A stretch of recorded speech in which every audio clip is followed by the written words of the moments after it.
everybody. I'm George. And I'm Bob. We're the Shipping Goblins from Beetle and Grips. Today, we're going to talk about the amazing Map Vault Collection. And with the Map Vault Collection, you get a bunch of gorgeous two-sided maps, all scaled for standard minis. Yeah, get yours now for the Map Vault Collection from Beetle and Grim, and all the players at your table will be revved up and hyper because the only thing they'll be able to say is... Yeah, go ahead and do it. Zoinks! Yeah, do it again. Zoinks!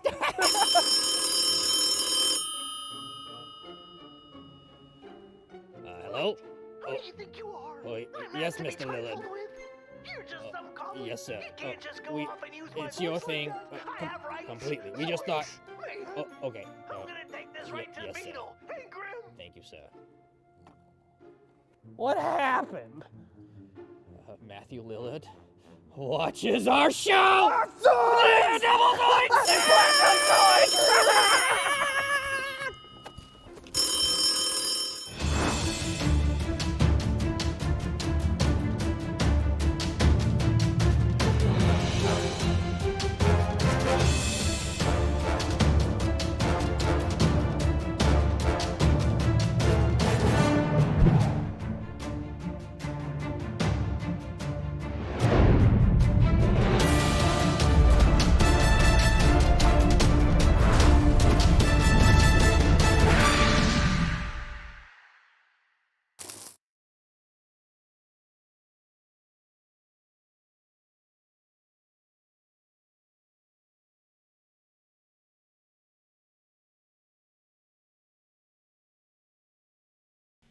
Hello! How's everyone doing?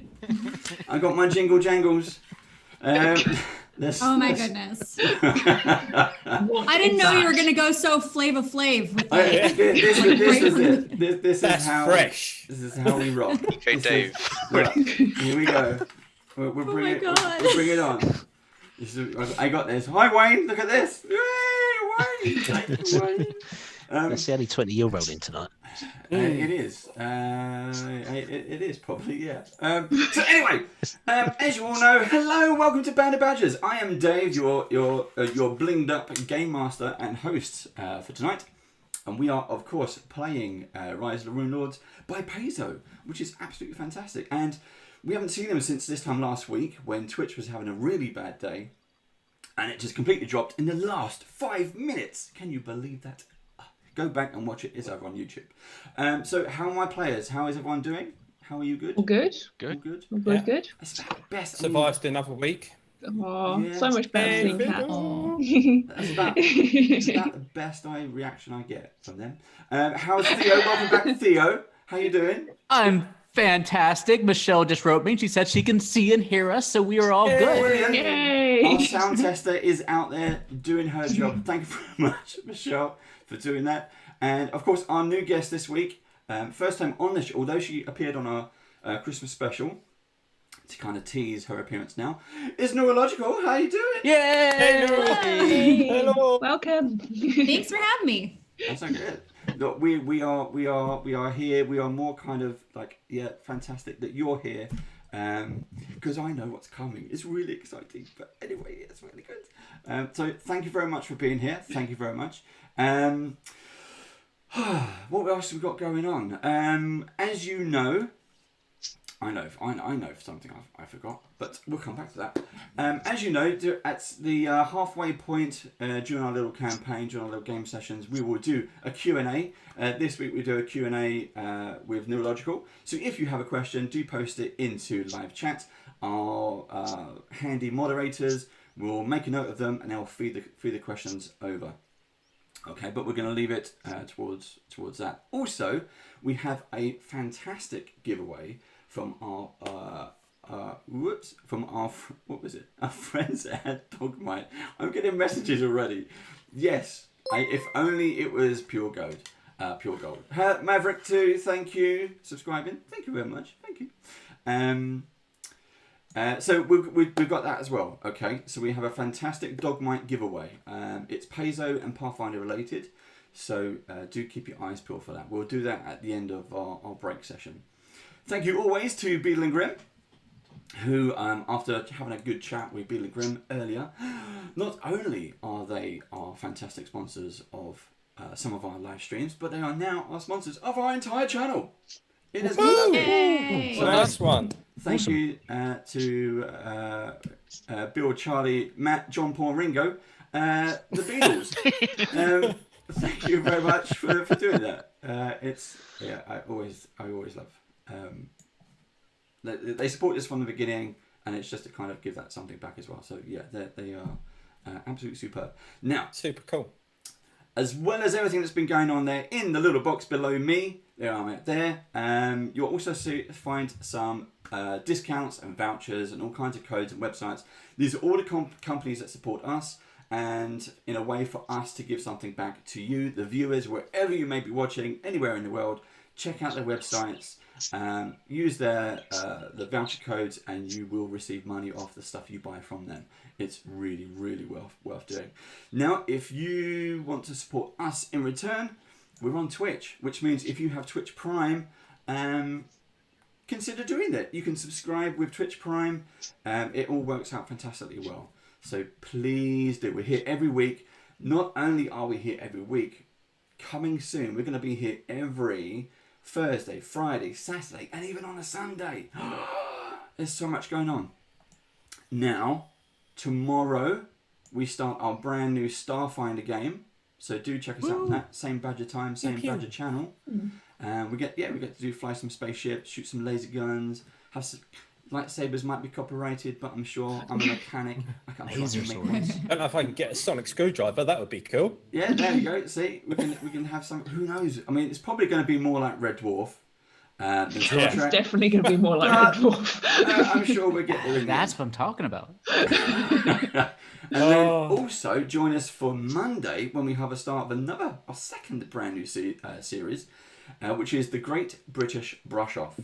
Now we are going to be painting some mirrors. It's a kind of a chill out time. We'll be taking some questions. V Muse, fantastic artist. You've seen her on her own channel. She works at WizKids. Fantastic artist. She will be joining us and be judging us. This is exactly the same rules as Bake Off. Who will survive to the end? Probably me. But we shall wait and see. But join us on Monday for that as well. That's it. I think that's all the announcements we've got at the moment, which is pretty quick. Let's just do a quick shout out to see who's in it. Michelle Grey Ghost, thank you as always for joining us. Who else we got? Sean, who's done our fantastic artwork behind us. Big up to Sean. Which way is it, left or right? There we go. There we go. Yeah, he's done all the artwork. Harrison is off camera at the moment. We're going to readjust. Rejig. Yeah. Josh McGuire's out there. Josh McGuire from Review. Thank you for joining us. Josh. Who else we got? Not another viewer. We've got Chav Hunter's back. Hi, Chav Hunter. Marissa from Band of Bravos. Thank you for joining again. Hey, Marissa. We've got Marissa will be joining us on a future episode. I think it's next week. Or was it a week after? I think it's a week after. Maverick 2, yeah. Sarcastic Fury. I love that name. I think you're new. Hello. How are you, Sarcastic Fury? Thank you for joining us. Tom Toms, Undead Corpse. Are you there, Undead Corpse? I'm here. There you go. Just saying. I'm giving it away. He spends more time in live chat than he does in the actual game. Mm-hmm. So if you see Undead Corpse, tell him to get back in the game. You will never know is there. V&K, Vega Pros. Wow. Yeah. Twitching. Twitchy. I don't know. I can't see Twitchy. No twitching yet. No twitching. He may be on later. Yeah. So, Joe, go give him a nudge. Get him on. Yeah. Come, tell him he can win something else. Come on. So, last week we did end abruptly due to a Twitch out. So, we need to work out where we were. So, it started late too, I think. We started a bit later as well. So, bookended you managed. We kind of recap the whole ogre situation. You was on your way to Fort Rannick, and heard some animal screams in the woods. You then investigated, met an ogre. Elias got eaten. You found an old, seemingly, not seemingly abandoned, just completely dilapidated. It was boarded up. But it was a home of a family of ogres. After Elias had fireballed the house and destroyed most of the ogres, you found 3 survivors locked up in the barn, guarded by a giant ogre spider, a really disgusting ogre spider. That was your favourite, Dave. That was. It was. It definitely was not my favourite. I don't like spiders. You're not going to have them again. You rescued the heroes. You took them back to Tuttleback Ferry to let them recover, and you realised it was your old friends Jaagrath, Caven, and Vale, who are the friends of your Black Arrows from an earlier episode, an earlier adventure when you first came to Sandpoint. Then with their recovery, Jaagrath decided, in his very kind of leadership way, because he's very kind of alpha, decided he, no matter what, was going to take back the fort from an army of ogres. You had to chat him around, which you did fairly successfully, and you trudged back through the rain, the dark, damp days, and made your way to Fort Rannick, because Caven had remembered a previously non-shared secret entrance. Behind the waterfall, you found the tunnel, and as you went in there, you were confronted by a gentle family of lizards. Less said about that, the better. That you slaughtered. And The bad guys. I mean, they ran Didn't up want to to. it. Come on. Didn't want to. I just picked up a baby and then And then murdered they his came at parents. me. It's funny how mothers and fathers get a bit narky when people pick up their kids, isn't it? Look, it latched onto my wrist and I couldn't even get it off. Like, you like were shaking it, and then you put it down. what else can I and do? Then they had a go at you. So yeah. At which Rob point, doesn't have much common sense. What's last week we were having a bad Twitch day, and then we lost the last 5 minutes. Now what actually happened was the heroes managed to kind of drag themselves further down the tunnel, and at the end of one of the end of the tunnel, it ends in a seemingly dead end. However, Caven knows that it's a facade. It's a simple doorway entrance, and that's where we left it. So, what would you like to do? You're at the bottom of a dead end tunnel. I have a question. Go for it. So, Elias, you Yes, say Dave. what's the name of the person you're looking for again? Lucrecia. And what are your intentions when you find her? To be honest, I don't know. She was mentioned in the letter that we found in the Shadow Clock Tower. She seems to be doing something in Tuttleback Ferry, tied in with what was going on in Magnimar with the Skinsaw cult. They seem to be collecting something, souls maybe, or the promises of something else. So I'm not sure. You know, Ironbriar, the Justice in Magnimar, turned out to be an intensely evil character. He tortured Yelena and tried to destroy Rupp. They were doing something. They wore these masks that were fashioned from what looked like patchwork skin that had been taken off of their victims. Not a very nice crowd, obviously. So we need to put a stop to it. But the letter seemed to indicate that Lucrecia was going about it in a less brutal fashion. So we may need to take a less brutal approach with the solution. Maybe find out exactly what's going on. So maybe the best approach is to try and pretend that we are actually allies from Magnimar, and that we have been sent by her sister to try and find out what this other method is that's yielding better results. Elias, That seems to be what the letter said. That is assuming that she has not had word that her sister is dead. Well, presumably that would have been, not to happen unless there were other allies that we didn't flush out in Magnimar. I mean, I think we took down everybody in the mill, and then we discovered Zanisha in the clock tower. So I don't know. Yes, I guess we'll have to hedge our bets that she hasn't heard if we do encounter her. Yes, I agree. think maybe the softly approach might be better. It's not my specialty. Yeah, maybe Dolcus, you stay at the back. Yeah, maybe I should stay at the back, yes. I place my hand on Caven's shoulder and says, but once we've got the information, I will slice her head off. Are you sure that she's in league with them? Well, if at this moment in time, I'm hell bent on revenge for my brother. Pretty sure Right. she's... Dihedron. Can Sorry, you Sharon. stop it, Elias? Can you stop him being emo like you were? I mean, you did Maybe we just should- snap out of it. Yeah. He doesn't Maybe even we have should the keep- excuse that he was swallowed by an ogre. Because it was your brother, yes, in the Skin Soul cult. Yes, he was taken by the cult, and seemingly Noalia, and maybe even she is included in part of this whole grand scheme. Maybe we should just take things one thing at a time. We'll keep Harrison in the back with Tolkis. Yeah, And definitely. not jump to any conclusions, not take any rash actions that we can't take back. Yeah. I think because we want to at least gain as much intelligence as we can. And Yeah. Yes, even I must agree. We must talk first, swing later. I think so. At the moment, our concern is freeing Fort Rannick of the Goblin of the Ogres. Let's get out of this bird-filled The tunnel Lucrecia and thing then is a move our separate way in. matter in my mind. Yeah.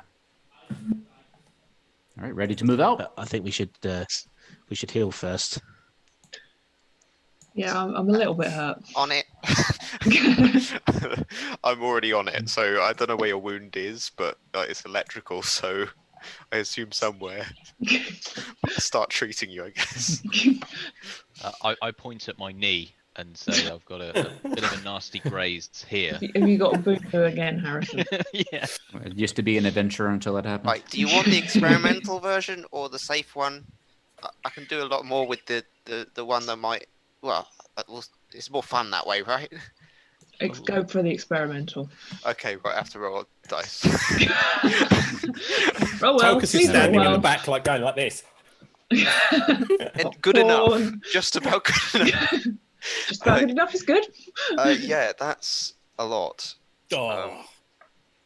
Yeah, 55 hit points. Oh, Jesus. thank you. Excuse my blasphemy. Yeah, if I rolled one less, you would have taken, but anyone else? No, I'm fine, thank you, Rob. Or is it just Harrison? I'm a little bent up, but I probably couldn't take a big hit, but I'm probably Okay. enough. Yeah, I'll for give few. you a roll. Oh, I need Give some you a healing, roll. not a roll. But Yeah, that's Here, have also a pack. okay. I'm not hungry. You heal for 40. Ooh, thank you. Jeez, that's a lot of healing. Yeah. Chris, well done. Yeah, but I can't do that again. Oh, okay. As in, So we quickly have a long rest. I can't do it to me, Harrison, or Sharon, or Yelena for. So Right. I can do it to you or Elias or. Yeah. Was Elias okay? Elias? I'm slightly injured, but not enough to worry about for the moment. If you'd like me to do a bit of medicine on you, I have the ability of just randomly putting things together and with my clever improviser skill. I think you should probably You leave need it to to me, work on Harrison. Yeah. I can rip Brother, off a bit leave of the my healing. shirt. Leave the healing to master up.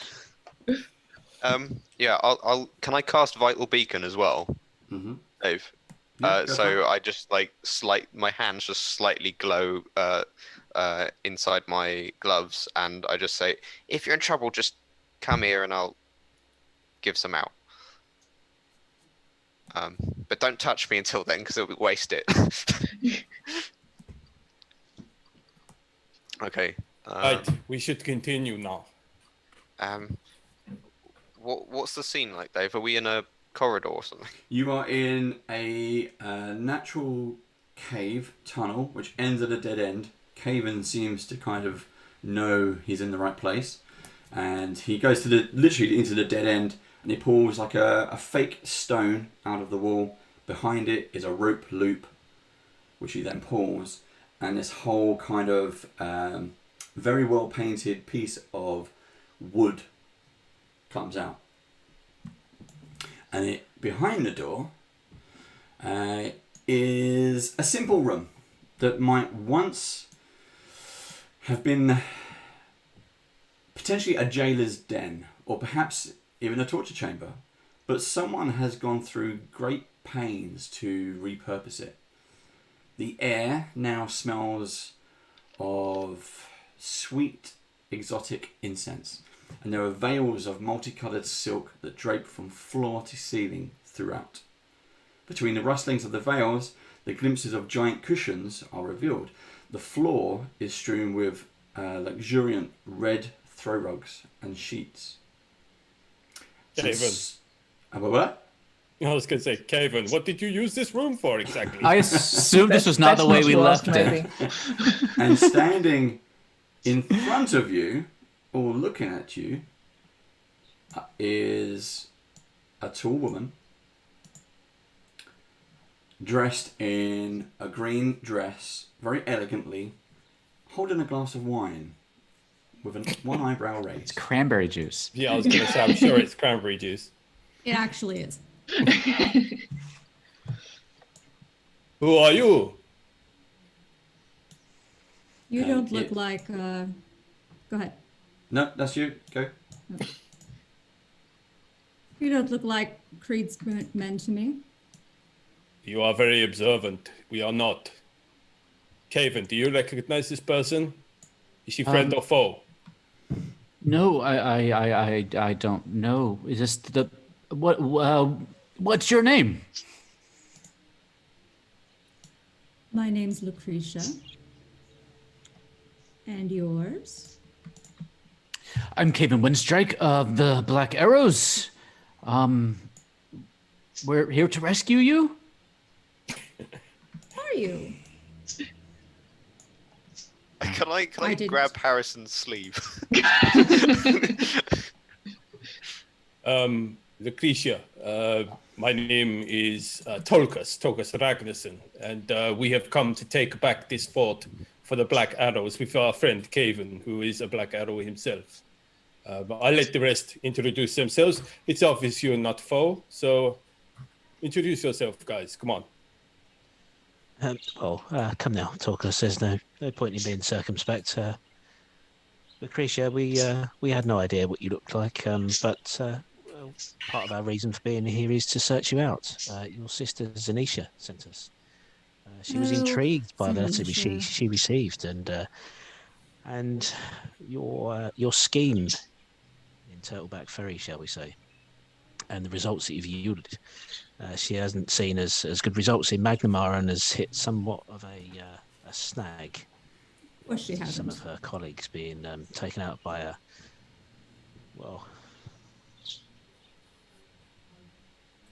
What are you doing here? Well, I can't say that I'm surprised that she needs my help. But I've been taken as prisoner here by this oafish ogre of a leader. And I don't wish to stay. It's really not my cup of tea. But if we... No, so Zanisha sent you to rescue me. How did she know I was here? She didn't. We went to Turtleback Ferry. We came here to help our friend Caven, who we know from Sandpoint. He told us about the Kriegs and the plight of Fort Rannick. So we actually came here to get rid of the ogres from Fort Rannick, so the Black Hosts could reinstate themselves. This is a happy coincidence, no? Yes, yes, it is. We'd heard about the Paradise sinking, and well, we thought you were lost, to be honest. And you know of all the havoc these ogres have been wreaking. We've encountered their own havoc with ogres, unfortunately. Some farmhouse out in the hinterlands that were owned by the Ghouls.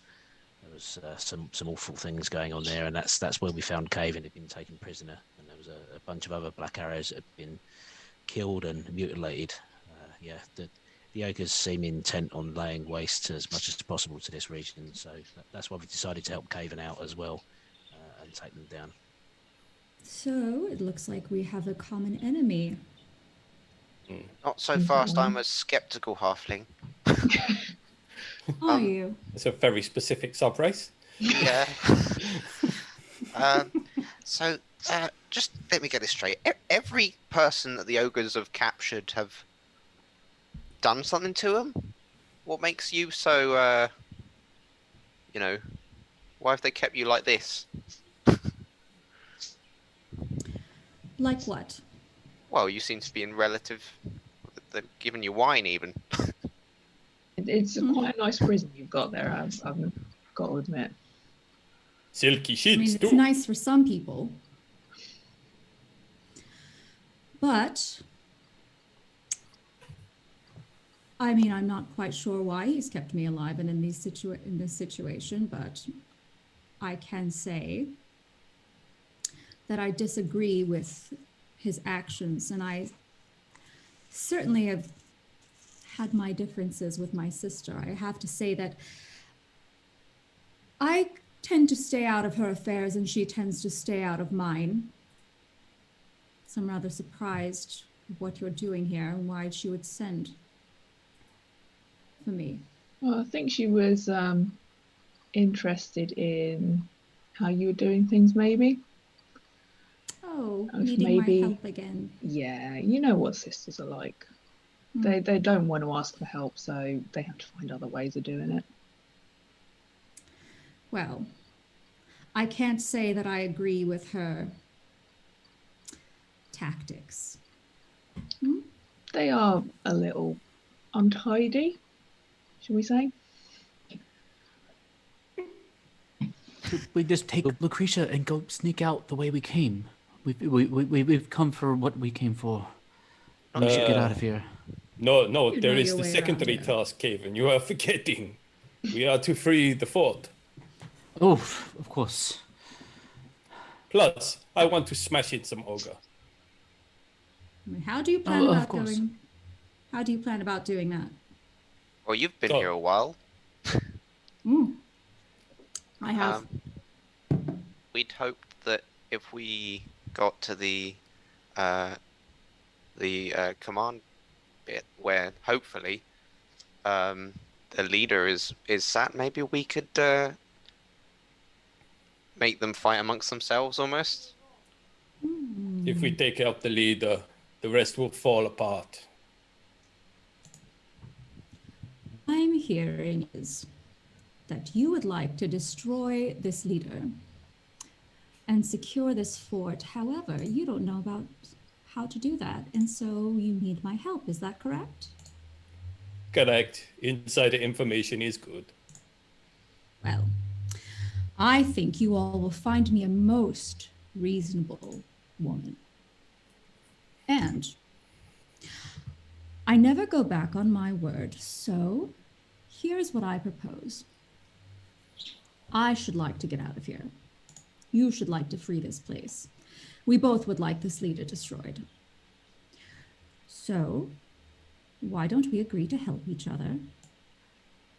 And everyone gets what they want. And I trust that all of you, looking at anybody questionable, hint, hint, Harrison, possibly.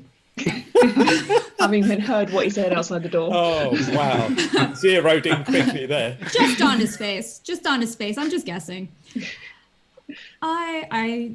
As seeing as how I'm not one to go back on my word, I trust you won't go back on yours. I'll give him a nudge. As long as we don't see anything. Harrison nods.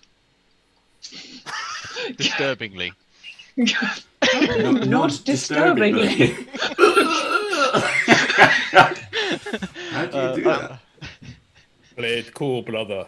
Don't worry. Sheepishly is probably the best word to describe. And what exactly is our word? Because I like to, I don't like to lie.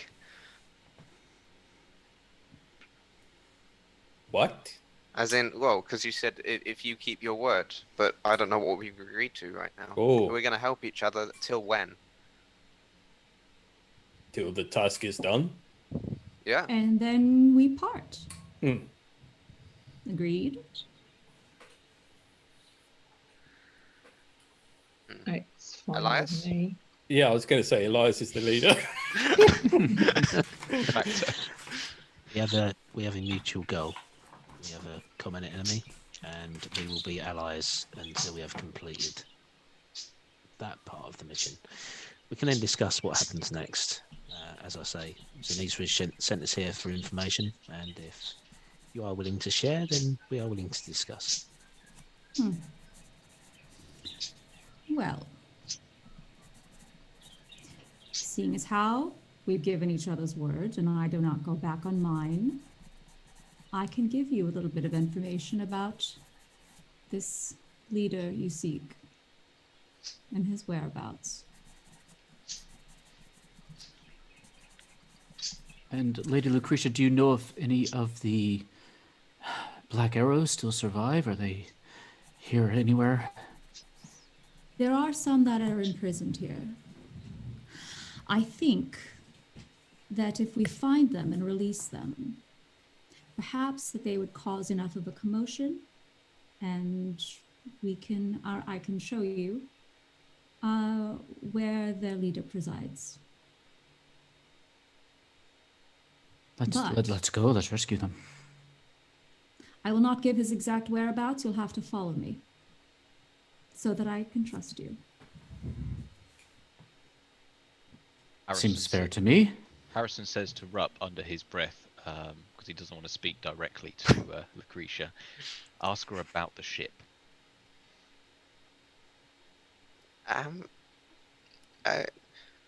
We heard in. I know we're in a kind of situation here, but my friend here wanted to know about the paradise. Yes, my poor ship. So terrible how it was destroyed. Was that the ogres? Yes. Really, it was a paradise. Have you ever been? Or ever heard of it? We heard from a lot of people in town. It truly was a paradise. Yeah. One can indulge themselves in many things. It didn't just focus on gambling then? There, we catered to many guests' desires. Takes all sorts. Fair enough. Right. Dave, while Rob, they're you look a bit talking, uncomfortable. Tulkas is going to be looking around the room. Yep, you Just can look around the room. You find behind one of the silken sheets there are two doors. One is a big, strengthened, almost double door to the west, and to the north is a small single door. Lucrecia, do you know where these doors lead to? Or Caven, do you remember? One of Caven you. would know. Did they let you out this room, Lucrecia? But both of them do know. The single door in the north would lead you to a stairwell, and the door to the west would lead you to various prison cells. Right, so Maybe we should go to the prison cells first. Maybe that's where they're keeping the Yes. Black Arrows. if we had Are to- Jack and Dros and Vale with us? They Or do they guard the stay entrance back to in the they stay back at the tunnel, but you can go and get them if you need to. Do we want them to guard the tunnel? Or do we want to allow... I think we can let them guard the tunnel. I Hmm. mean, if anyone else finds us, we're going to Yes. be in trouble. I think That's it's a our- good this is our idea escape that route. they protect our way out if we need to go out the way we came in. Yes. That will make our GM's game day a little easier as well. Yeah. You won't have to control so many people. Just us misfits. Yeah. So we are going to stick with the plan, as Lucrecia said, and to release the Black Arrows that are left here. Yes. Do you know if we can arm them at all? I mean, I know they will cause a commotion if we let them out, but if we let them out with without any weapons, they will be squished or eaten quite quickly. Would I know where the armory is in respect to where the prison cells are? No. So when you originally were brought here, you were brought straight to this cell, and you've been made comfortable. You've had certain things. But the only time they bring you out of this cell is to go and talk to the leader. And sometimes there's a general's room, the commander's room. But most of the time you get taken to the kind of chapel area. That's where he seems to spend most of their time. Right. I do wonder if there's weapons stored back in the tunnels. I do think that at one point that was used as a fallback place should the fort ever be attacked. There were some rooms we didn't explore back there, but I don't know if we want to face those lizards again. No, But I that's don't just another think we idea. should risk it. What do you think, Elias? I think we'd be using up our resources, but not on the objective we need. Yes, You know, I think we. Go ahead. If they were to go outside and make a bunch of noise in the forest or set a fire or something like that, then maybe that would cause enough of distraction. At least some of the ogres would leave the fort. I don't know. But Yes. I guess otherwise they just hunker down here and make sure that we have an escape route. I quite like the idea of them going down the tunnel and out and making a lot of noise. That might draw some of them out. Yeah, let's go Oh. then. Is the double doors locked, Dave? They do seem to appear locked, yes. Oh, I'll have a go at that. Elias, you want the Level up crack? dice. Yes. The first roll. First roll is a 13 on the dice, and the iPad's switched off. Sorry. Which dice? Which dice? It was my level up dice. My Yeah. brand new level up dice. Black D20? Black D20, yes. I heard they had a Kickstarter going on. They do have a Yes. Kickstarter, yes. Yeah, and there is a link in chat, actually. With lots of lovely dice. Look at those I lovely don't want to dice. jinx, but Customizable. I've not rolled below a certain number yet, but I'm not going to say what it is because I'll just jinx it. So. I heard they only roll 18 to 20. Yeah, pretty much. That's what I've heard. That's a 30. Just yes, a small number. you managed to. It's a basic lock, which you had advantage on it anyway, but I won't be able to tell you that. So you managed to crack it open easy enough. You pulled a bar across, ka-chunk, and then you are able to open up the double doors. As soon as you do, there is a waft of sweat, musk, urine. Smells like a sewer. And as you go in, there's barely any light. There's maybe 1, 2, 3 candles sparsely separated into this room. For those of you who are watching on Twitch, I will put up a kind of a little map of the area.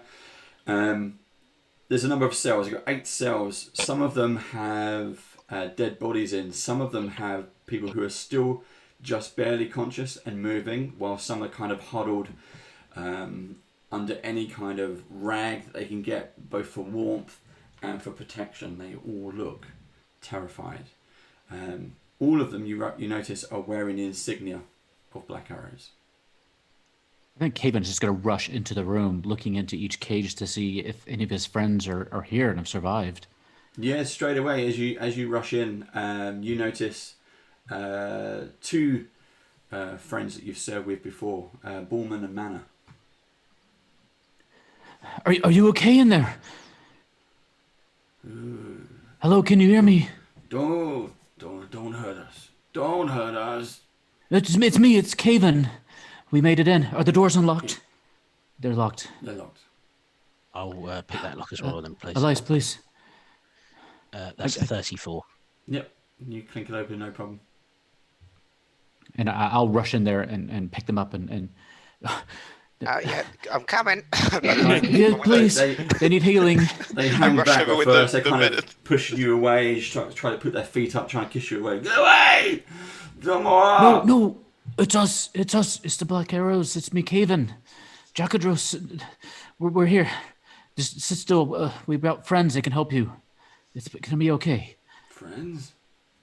Caven. Who are you here with? Are they gone? It's Vale. We have Vale. We have Jaagrath and some friends I made down in Sandpoint. That they can heal you. They can help, and we can get you out of here. Just sit tight. Don't move. Help them. I literally just touch one of them, and my vital beacon kicks in. So that's a lot of healing. Okay. Does only one person, or is it go to the... One person, yeah, but then I can do another one. Yep. So that's what, 18, 21, 25 points of healing to the first person. Okay, so Bullman just kind of almost revitalizes right in front of your eyes. The bruises, the battering that he had, he's got matted hair with blood and cuts all over his body. His robes and armor, what was there, just been ripped apart. He's got gashes all across his body. Manners kind of laying next to him. Still worse for wear. You can see he's completely topless. His right hand side of his rib cage is black and blue, with kind of pokes sticking out. His right ankle is bent at an odd shape. Yeah, I'll again ball up some of the light in my hands and just give it to him, like on his chest. Okay. And again, you see. Yeah, a lot of healing. So well, you see his body and the bits which are sticking out of his flesh almost kind of disappear back in as his body just magically repairs itself. His ankle clicks back into place. Manor, can you walk? Can you stand? Yes, I can. Thank you. Who are you, little man? Thank you. Just a business servant here for duty. That's why I'm here. Servant, very good. Caven, you mentioned Jaagrath is here. Where? There's some caves. That we can lead you to them behind the waterfall. Or is Captain Braden here? Is anyone else still alive? Is it just the two of you? No, this is all we have. There's no. All the officers are gone. Commander Lamata has gone. He was gone on the first day. It's just the two of you? Is all that's left? No, well, two of us which are still breathing. There's a few of our men and women are here. Where are the rest? They're gone, Caven. They've been eaten. Oh my God! Let's get the two of you out of here. We're gonna take the head of the Kreegs and reclaim this fort. But let's get you out of here. You're in no shape to fight right now. We can lead you back to the caves, right? That's our plan. Yeah. Looking back to Elias. Yeah, heal them enough that they can get down the tunnel on their own and meet the other guys down the end. We are good. We are strong now. Whatever this blessed being has done to us, we are good. We are strong. I feel stronger than I've ever been. We will stand. We will fight. We will take back our home. We need to find some weapons then. Maybe we can take out some of the Kreeg and just take their weapons. Mm-hmm. How did you get here? How did you get through the ogres? Elias, do you want to tell them? We snuck past. There's an entrance by the waterfall that's adjacent to Fort Rannick. There are a set of secret tunnels that we followed through and found an entrance into the prison here. So we haven't yet encountered any of the ogres that are inside the fort. We were hoping that you could go out the way we came and cause as much of a commotion as you can and try and distract the ogres that are on patrol in the courtyard while we make a dash for their leader. We have someone here who knows where he is, Lucrecia. Hello. She said that she would aid us. So we take out the head and we hope the rest fight amongst themselves long enough for us to reclaim the fort. Okay, very well. Yes, we will do that. We will rouse as many of the arrows as you can. We will stand, we will wait, and then we will cause such commotion.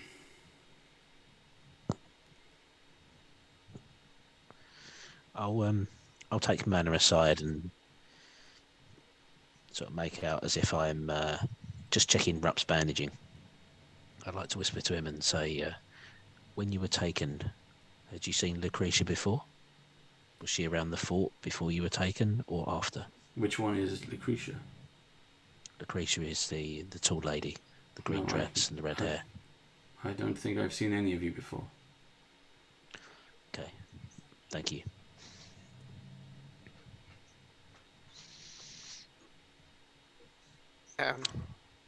Yeah, I think I'm done with these guys. Seem fine. what's next? Are we going up, down? Is it the stairs? So you open up the rest of the cells. You make good anyone who's there. The ones who are already deceased, there's nothing you can do for them. But some you notice that some of the black arrows, as you've been healing them, they start to use what rags or take off their shirts just to cover the dead as best they can. And you show them through into Lucrecia's holding cell, and then through the opening into the tunnels. And you can hear. See... Go ahead. Sorry. I was just gonna say, I think you can see Caven's just like his eyes are red, and his face is just numb, as if he's in some shock, and he's just kind of nervously like playing with his hands and his arms, just kind of pulling his sleeves, and just almost looks like he's having chills. Tulkas goes over to Caven and puts his hand on his shoulder and says, "Don't worry, we will get revenge on these ogres, Caven. We will clear this place. We will make things right. We will avenge those dead people that, you know, you, your friends. Don't worry." We'll be able More to than my rebuild. friend is my family since I was a teenager. Will you I've be been able here to since. rebuild this place and honour your family? Hope so. Hope so. We'll get you vengeance. This is the time to have nerves. Still a lot we have to do. Yes, ma'am. He's just lost almost everyone he knows. Give him a minute. Yes. Well, I've lost quite a bit. We've all lost a lot. I'm just saying that we've only begun on this journey. It's no time to have cold feet or to have second thoughts. She's right. She's right. The lady's right. Let's move on. Lead the way. Should we listen at the other door? Yep, you can listen as you kind of get the black arrows through into the tunnels. Mana hangs back. And he goes to you, Caven, arm around your shoulder, and he just says they were the ogre's the biggest one, their leader. Be wary of him, my friend. He's big, he's strong. He took down Rior and he just ripped him apart. And you know how powerful Rior was. From every direction. I do. We're going to come at him from every direction, and we're going to take him out. And without him, they'll fall apart. And we can retake this fort and rebuild. We can get help from Magnamar. We can get help from Trollbat Ferry, and we will rebuild. We will get. It's going to be fine. We will do what we can on the outside. Just you'll find Vale and Jakadros in the tunnels if you want to go meet up with them. Plan your distraction, and we'll take care of it from the inside. You take care of it from the outside. Good journey, my friend. He takes your arm. And he very quickly kind of pulls it back and like, go. He disappears into the tunnel. Before we leave the room, I put Izzy in the corner and just make her comfortable, rather than leave her in the tunnel. Oh, wrap her up in some silken sheets. That's Yep. nice. Cats love that, don't they? They do. Find a cushion in here for him to sit on. Okay, so now you have the door in the north. Yep. Is it locked On the as well? north. Or... It is locked. Elias, step up. That's a natural 20. Yay! See, I told you those dice. I believe that's 3 rolls. I need to get some of those for myself. That was what I'm sure that's what Theo said earlier. It takes 3 rolls to get a natural 20. So you manage to open the door. The doorway opens. You are literally at the bottom of a stairwell that goes up to seemingly another door. What would you like to do? Right. Who does anybody particular want to go first, or shall I go first? Well, Lucrecia, you know the route. I can go first. I can go and make sure it's safe. Are we stealthing it, or are we just being relatively quiet? I would want to stealth through and see if we hear anything. Because I want to roll a coming from any dice. other directions. I don't think we will, because we're following Caven, who's got the that stealth thing that helps us. Oh, bugger! Yeah. So I will be rolling with the lowest stealth, probably. Oh, I don't know if it's a once a day thing. It might only be a once a day thing. We've already done it. Yeah, maybe. Well, let's ask Kaven. Kaven, could you assist with the stealthiness? Of course. Do you want to do what we did last time to get in here, to keep us all quiet, or only as quiet as our loudest member?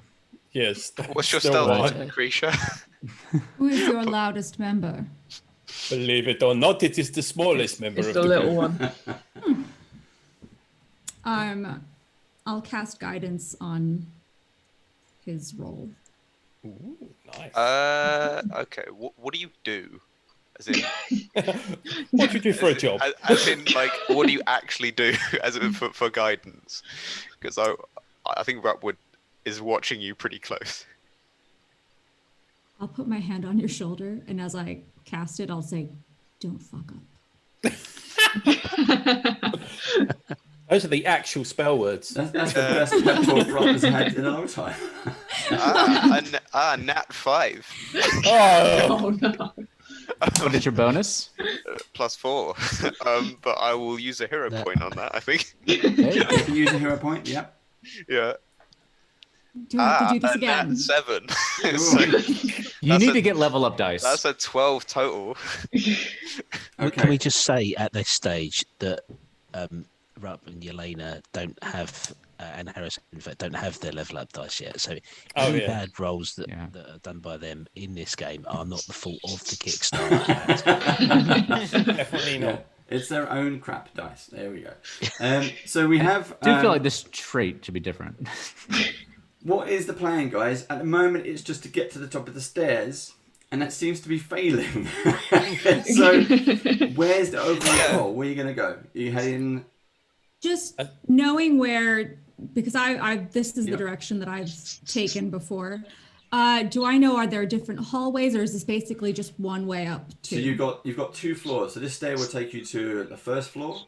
Then it kind of spin. Once you go through the door, it will spin you around. You're then onto a landing area. So then you've got kind of barracks and kitchens and things like that on that floor. Then you need to go up again. There's another vertical floor there. Up onto the second floor is where the commander's room is. The chapel area is. It's easily laid out. This is the central staircase right up the middle of the main tower in Fort Rannick. Okay. Lady, you know where to go. I have taken this route before, and I will say that there are going to be several rooms, not just one way up. So this is what I propose. As we head up, and there are multiple rooms, I planned on creating false sounds in other directions, just to throw off anybody that might be close by that would hear us and could cause maybe a distraction as we make our way. Sounds like And a if good not, plan. we kill them on the way up. Also, I like that plan better. Good. I have an additional proposal. You've done this route before, and I assume you were taken from the prison to the chapel when you were escorted by ogres.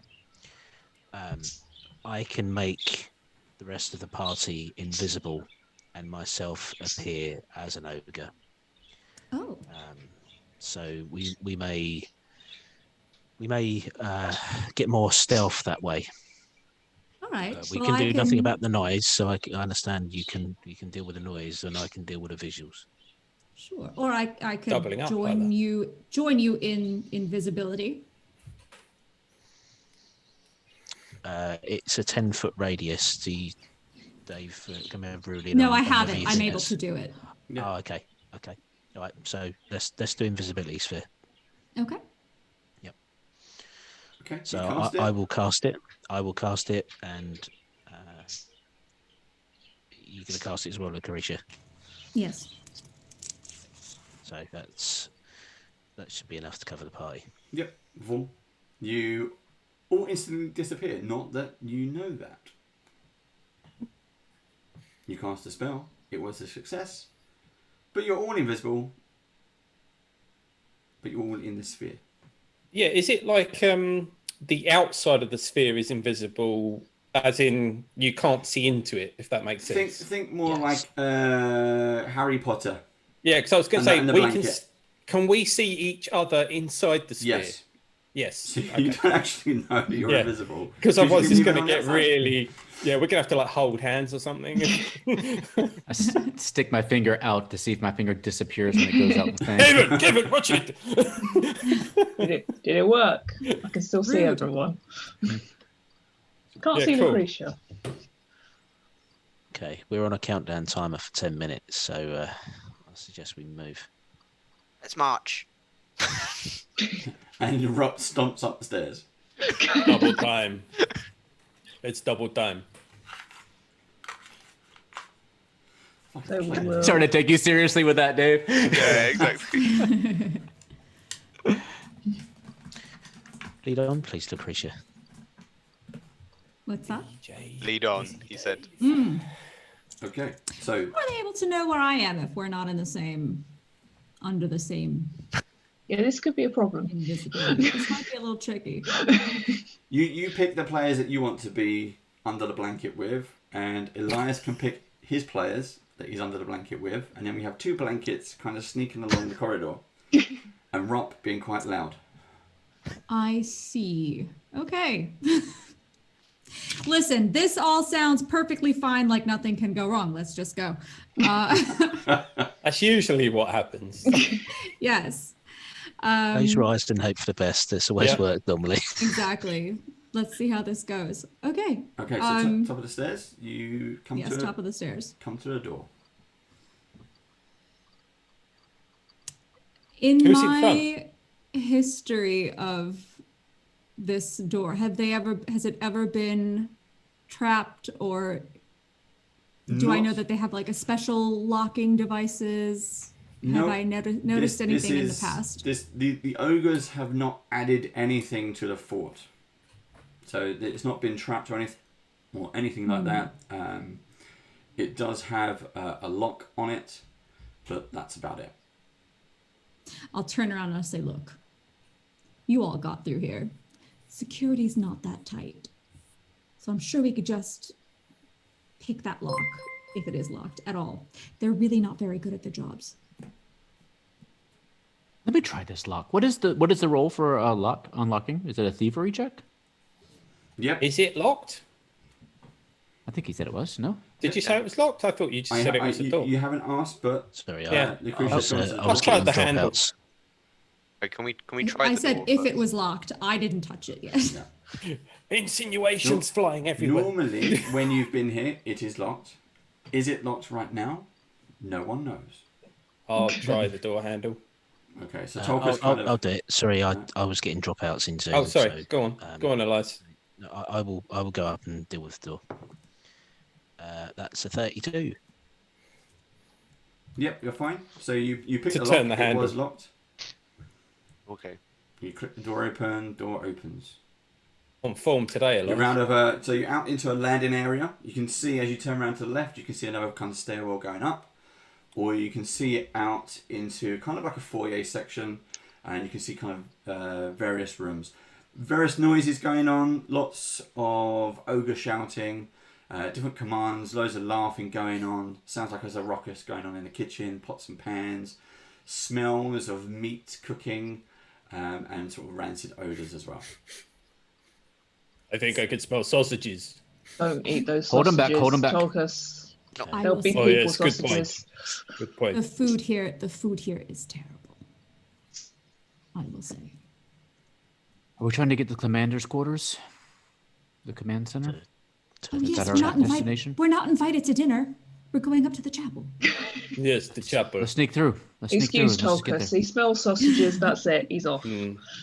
It's not my type of sausage. It smells like man flesh. I don't like man flesh. It probably is. Don't knock until you try it. But this one particularly, not very good. Only if there's nothing else to eat. I would eat the ogres before I eat the man. Ooh. Do not recommend. Right, so yeah, we're going to the chapel, was it? You're going We're gonna to get the married. Yeah.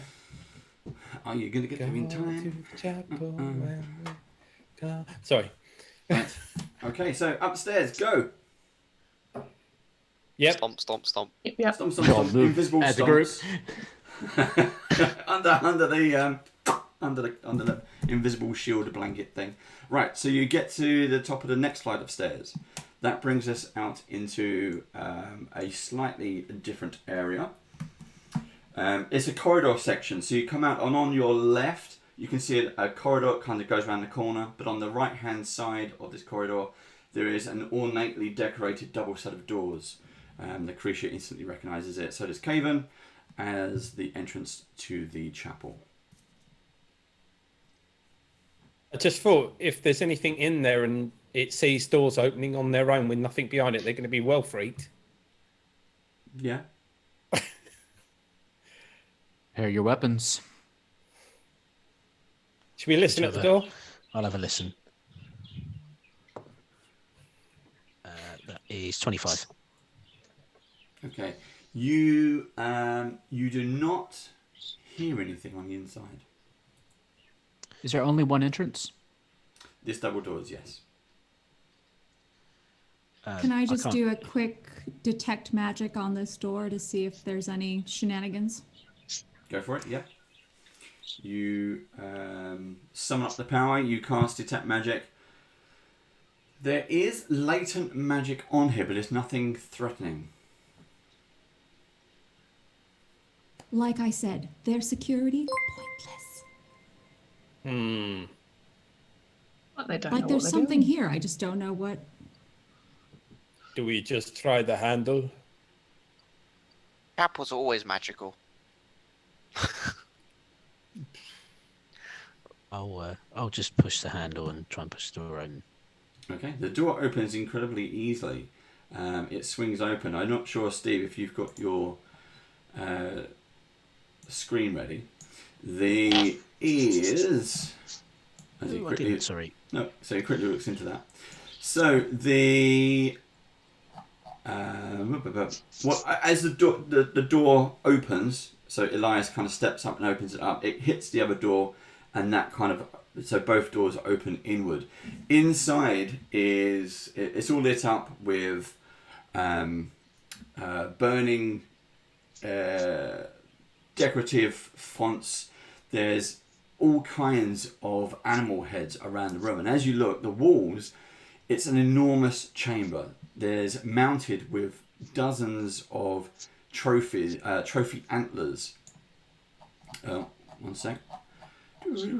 Ducks? Ducks? I heard ducks. Full of I'm sure I ducks. heard ducks. Trophy antlers. You heard ducks?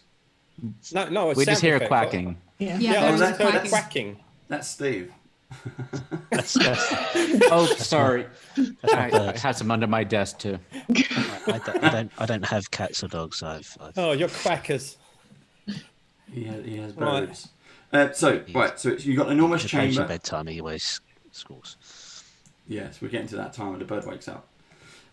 So you have so loads of antlers all around this room. It's various taken from stags, and probably sort of heads of dire bears and things like that.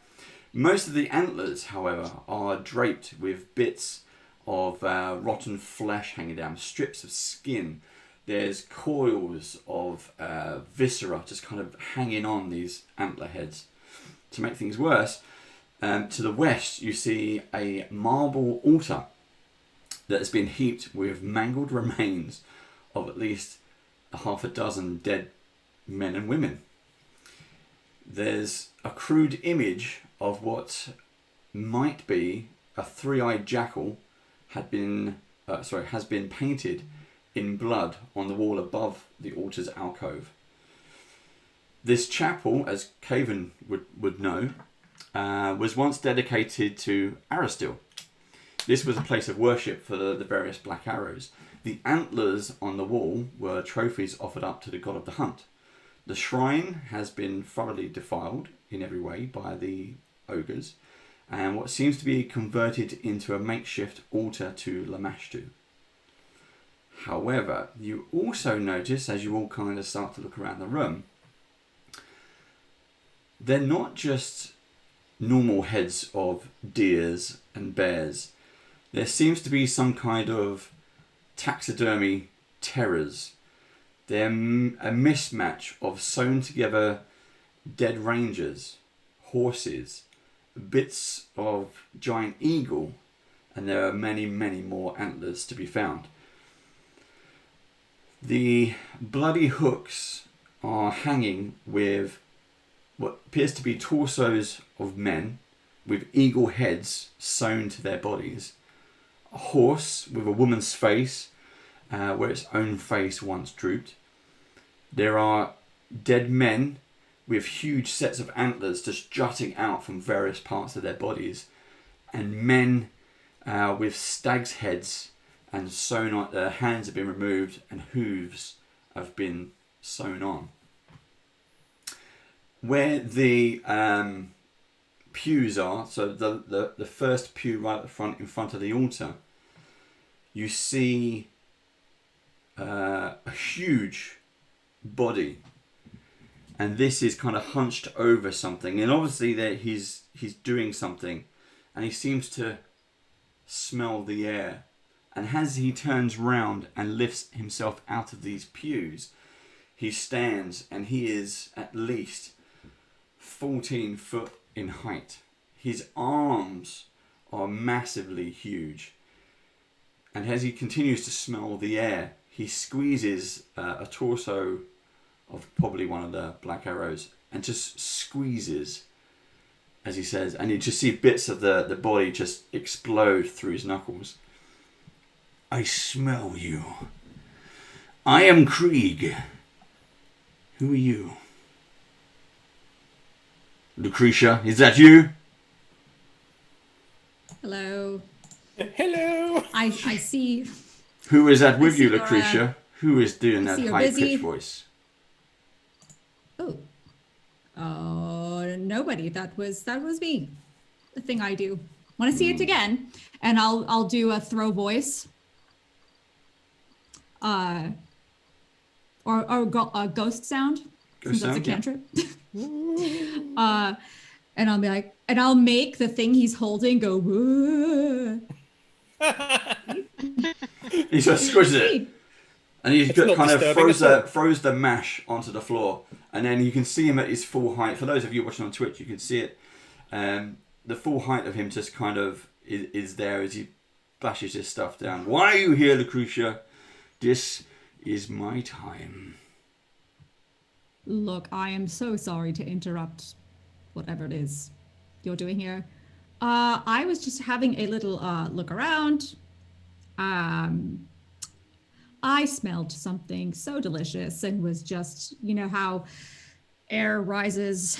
It made my way up here, and that's how I just wandered in here. Sorry to interrupt this thing that you're doing. And what he does, he kind of bends down and he picks up this huge staff, and it's got a hook on the end. And he smashes it down onto the floor. I am Kreeg! You Yes, are we prisoner. met. You, back to your room. He's doing an I am Groot, isn't he? Yeah. And starts to kind of step towards you. As he's coming towards me, Tolkus just steps out of the invisibility bubble with his axe and smiles at him. Says, hello. And he just kind of turns around, looks at the creature, says, see? You have a pet. I knew I could smell something. Who are you? No, are this you is... a puny black arrow? No, my name is Tolkus. And I am here to end you. And as he says that, I'll cast Enlarge. And I'll cast haste. And I'll cast heroism. What's the exact stats for the enlarged one, Steve? How much bigger is it? You become a large creature. Twice as high or something? Twice So as is tall? it twice or 3 times? 3 times? It's at least I 10 mean, feet. Twice. I was going to say, because technically, a large creature, I think, is anything over 7 feet. So, We're just casting. Should we say twice as tall? It takes twice as tall, but So I'll the be- point is you become the same creature category as him. Yeah, so I'll be 13'2". Okay, so just shy of No, where he 13 is foot, actually. exactly. So yeah, you're a foot shorter than Kreeg. And you're hasted. Yeah, You're and heroism. hasted. Yeah. And See? you've got heroism. As I You need an as I'm enlarged holding my Tolkus. axe there, it starts going like it's cold, and you can see cold coming off of it, and it like the blade just looks like it frosts up as I'm standing there with it. Say, Okay. come on, let's dance. So he immediately just kind of goes into a run, and you both kind of run at each other and clash. And we'll take a break there. Yeah. No, it's the exciting bit. You can't do it. We got it. Gotta get him to come back after the break. yeah, exactly. Right. So we are literally going to take a quick break. All players and special guests, if you need to take go and get a drink, refill your glasses, please do. We'll run a quick Goblin Advert, and then when we get back, if you have any questions for oh, did we just lose someone? Oh, we lost someone. Steve. Steve, it was me. You lost me. Sorry. Lucky it's on a He break, just so we can cast we'll vanish. move you around. Yeah. If you have any questions for NOURALOGICAL, do put them into live chat. The moderators will collect them up, and we'll have a catch up in about 2 minutes. So ready, get set, Ready, break. Go. go. Hi, and welcome to the Beetle and Grimm's Pandemonium Warehouse Shopping Network. Shipping Goblin Bob here is going to tell you all about our new Platinum Edition. It's my favorite. Thanks, George. Friends, are you tired of putting a cat, a flask of poison, and a source of radiation into a sealed box and having to settle for a cat that's dead or alive? Well, Beetle and Grimm's Pandemonium Warehouse has the product for you. Introducing the Schrodinger's Cat Platinum Edition. With the Schrodinger's Platinum Box, you can have both versions of your pet at the same time. Free yourself from objective collapse and enjoy a cat that simultaneously exists in two decoherent realities. It's time for atomic indeterminacy to enter the macroscopic domain. It's time for Schrodinger's Cat Platinum Edition. Yeah. She's totally dead. But totally alive. Only from Beetle and Grimm's Pandemonium Warehouse. Simultaneously available and sold out now. Hello, we're back. We've got a few questions coming in. People are using Twitter and Facebook Messenger as well. Thank you very much. Right, let's see. I will while everything is going on. So, NOURALOGICAL. How are you?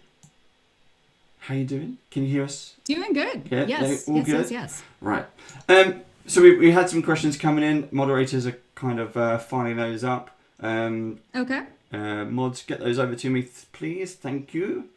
My drink is on order, which is good. We've got. So what we actually got. I'll use the one Michaela's just posted. Michaela says, "I heard you're going to play Mage the Ascension. Is that true?" That is true. She is. With Michaela. She's running it. Yeah. What can we tell? So we got Michaela on there. Michaela and NOURA. What's the? How did this come about? How was the? Why Mage? Well, we're trying to do all of the World of Darkness, all together, like in sequence. And I think Mage hasn't. I don't think Mage has been done yet recently. I haven't seen it, and it's going to have a great cast of players. I'm not sure. I don't have the exact dates, but it's going to have a great cast. And I know that Michaela and myself have posted about it previously, but we can get another tweet out with some more information soon, because that's going to be a very exciting game. Cool. And Mage Ascension, that's a big campaign as well. It's a big story. It is, and it's going to be the first time I'm playing it. As with most TTRPGs, other than like D&D, I get introduced to them by, hey, want to come on and play this thing for a stream? So that's how I've been learning most of the, I've just been diving right in.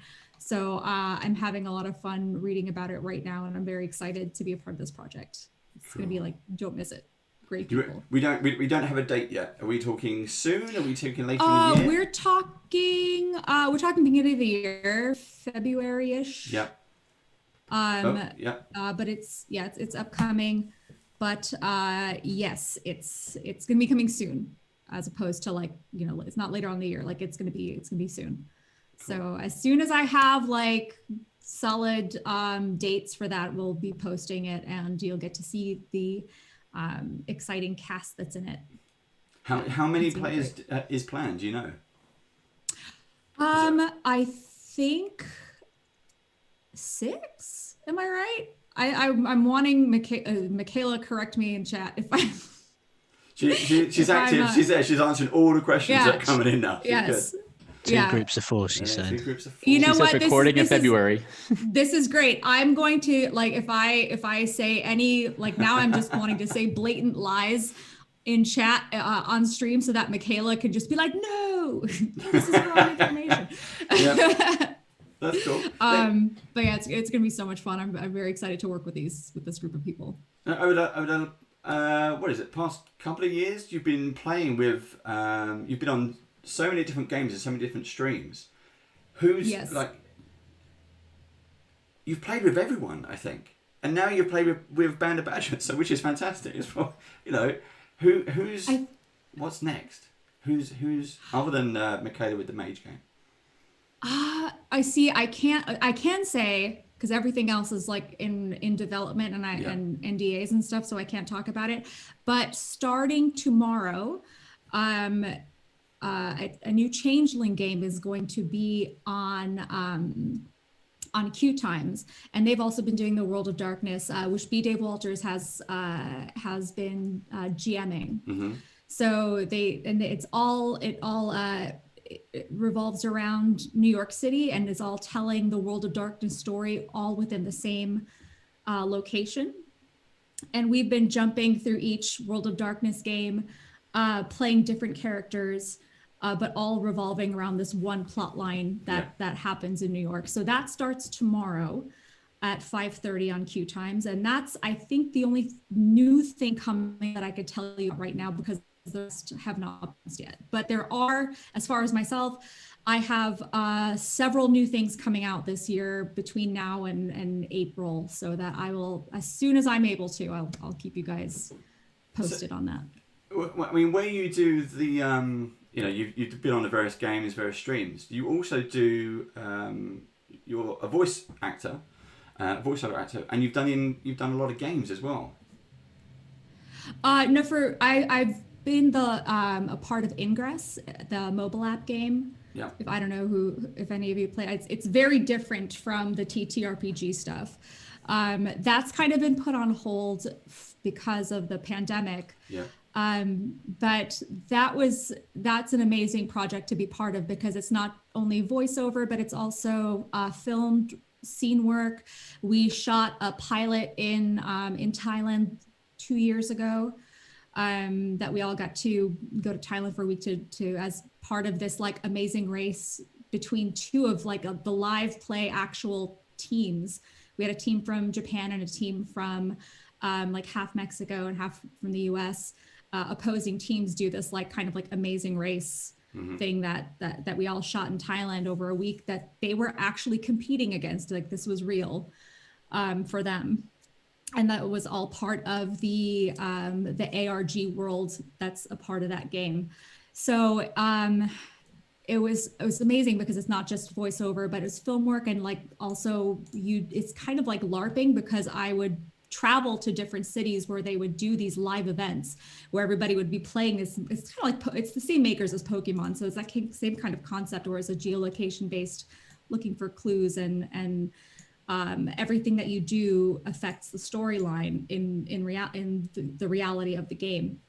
So it was really cool getting to go to these cities and basically be my character, like LARP my character, with some live players in different cities around the world, which is very exciting. So I'm hoping after this pandemic is over and we're able to get back to that, because that was so much fun.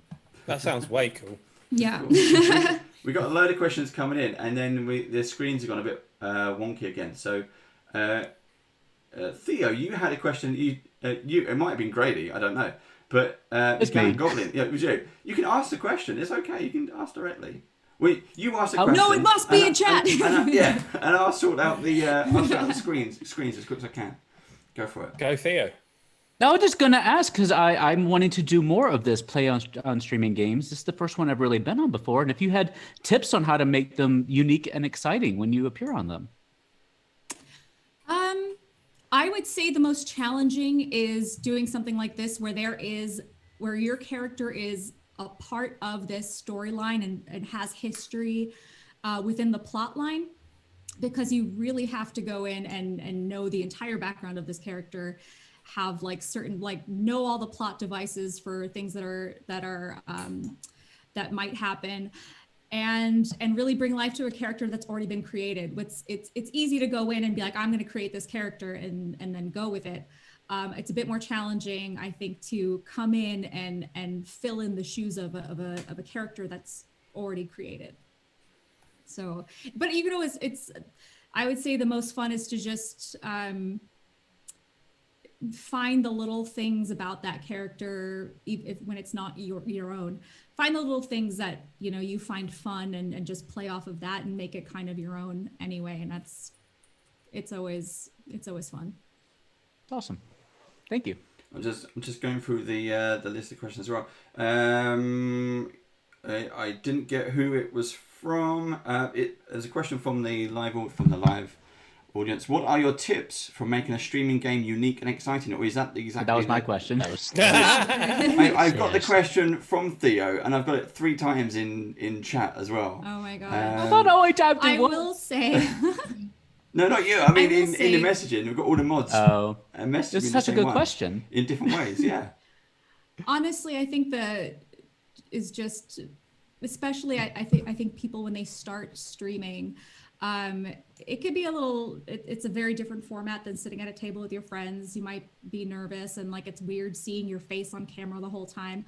But I think just the point of the whole thing, the whole reason why we sit around and play our TTRPGs is we want to have fun with each other. And so the more we just kind of like forget about the technical aspects of all of this and just have fun with your friends, I think you really can't go wrong with that.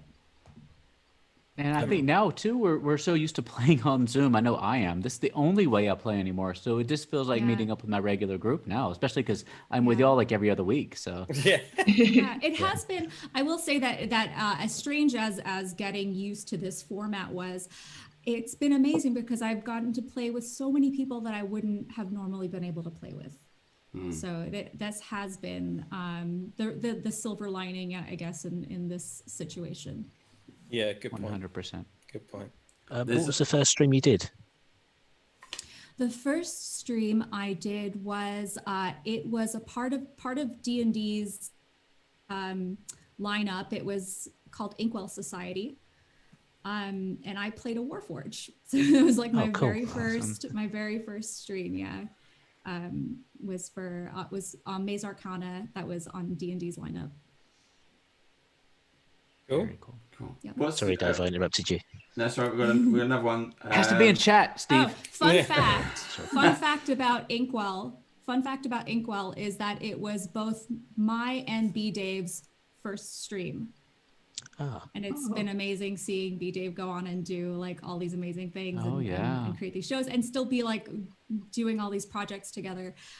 It's been really fun seeing like, man, we bring up like, man, remember this, or remember we were sitting around talking about that, and it's just amazing to see like how just everything's branched out from then. B Dave is totally amazing. I've been chatting to him via Twitter because he's run Runelords sort of a few years back, and it was just pick his brains for advice. He is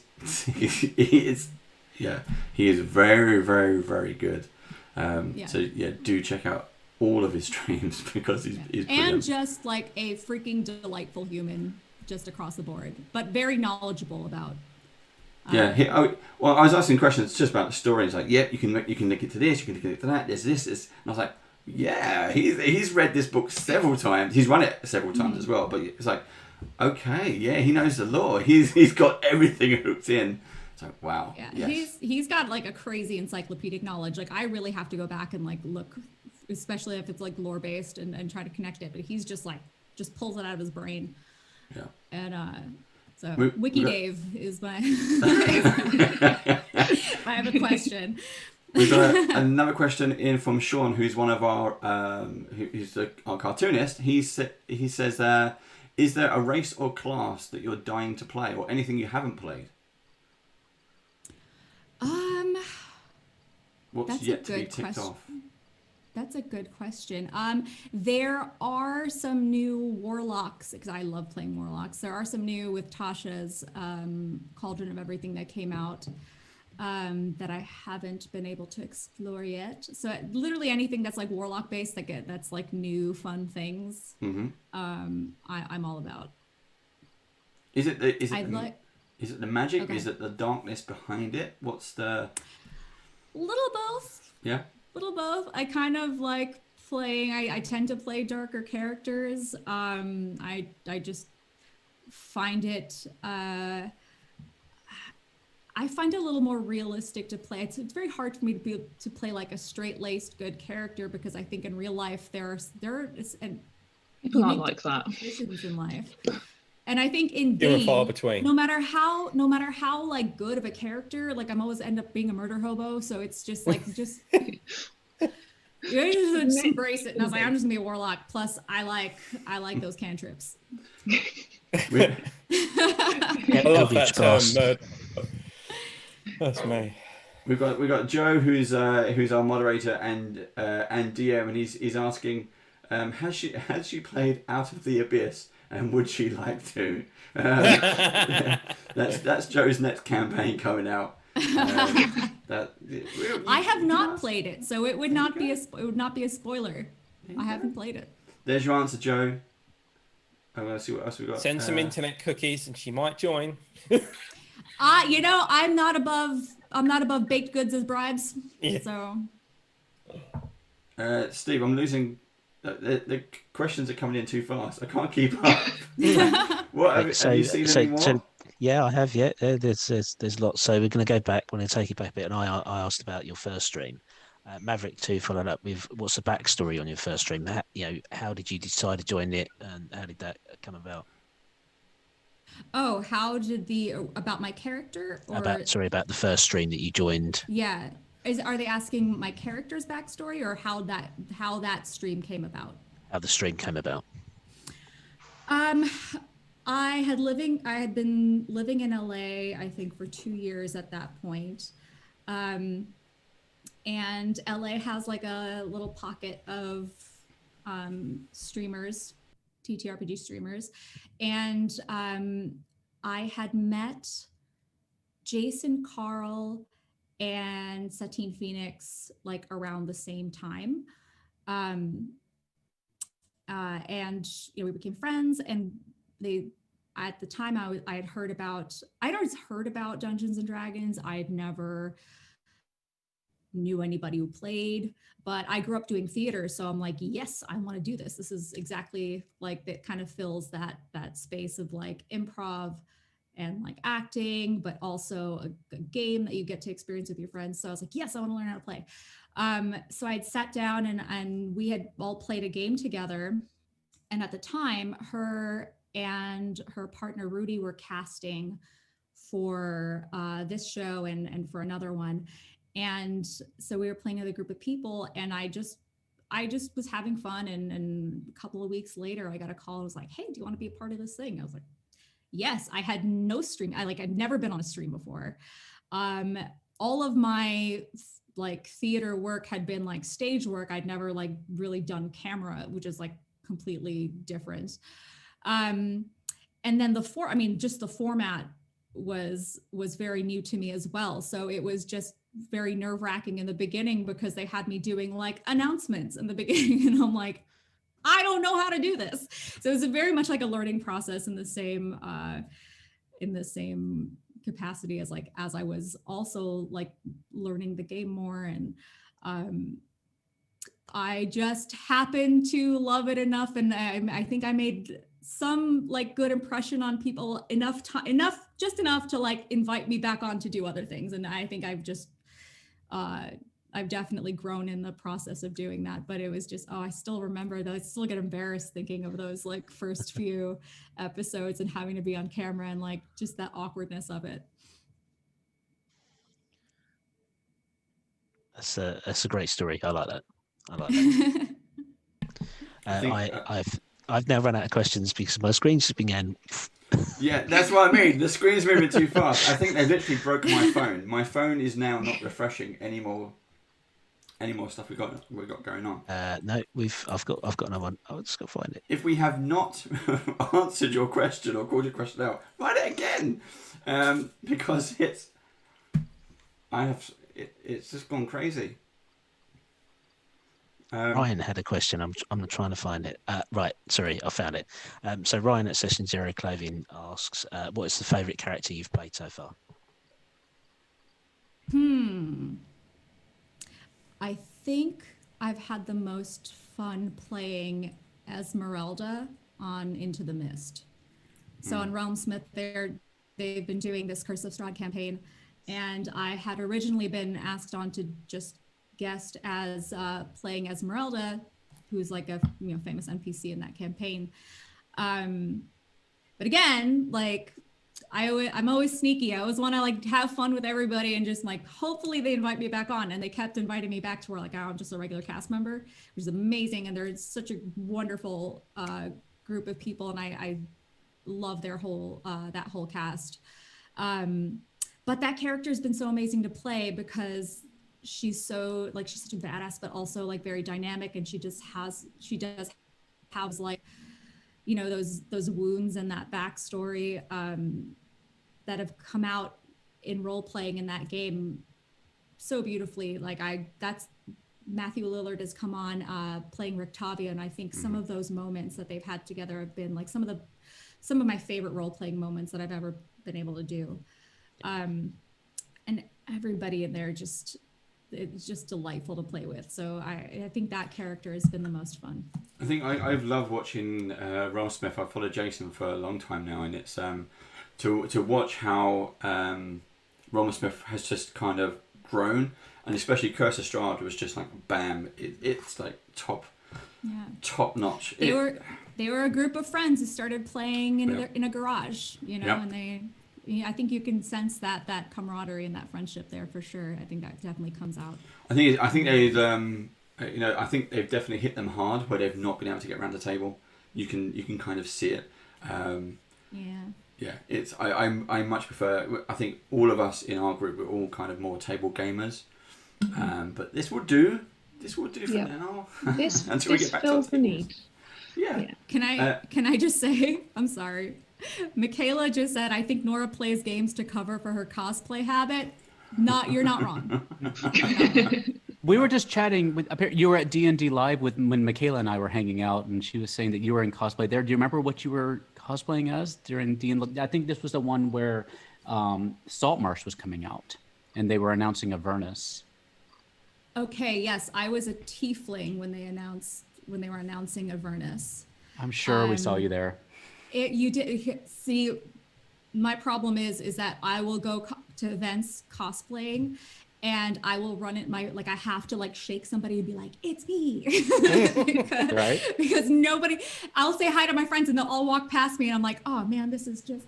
And so now I've learned my lesson that I have to like tweet or like post what my costume is, like a day ahead or the day of, to be like, so like my friends could be like, if you see this person, this is me.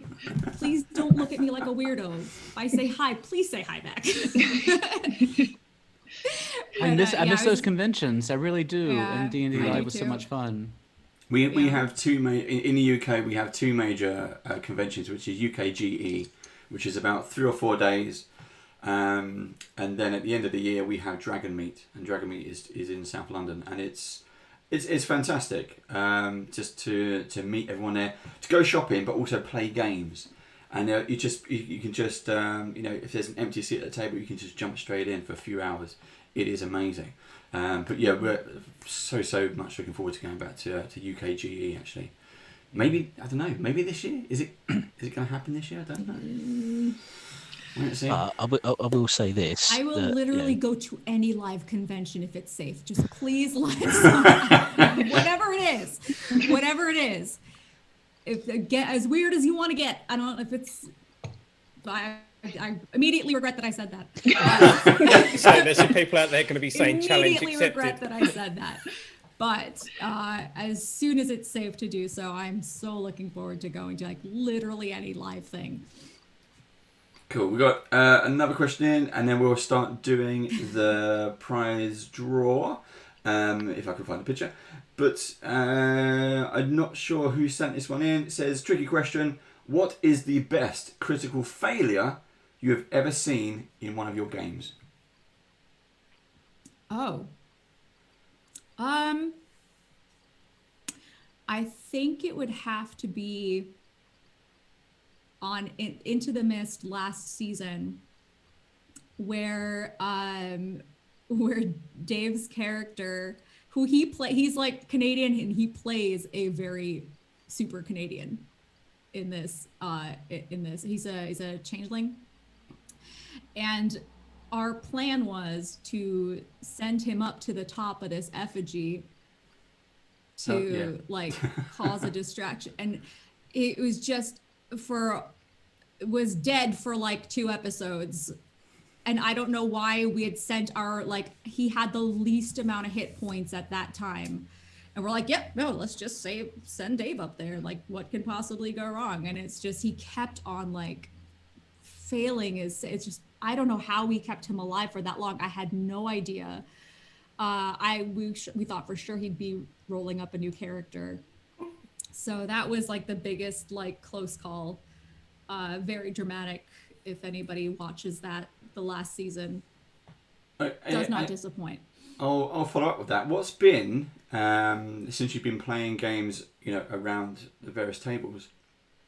What's been the most dramatic moment? What's been that scene, like from a film or from a TV series that happened around the table?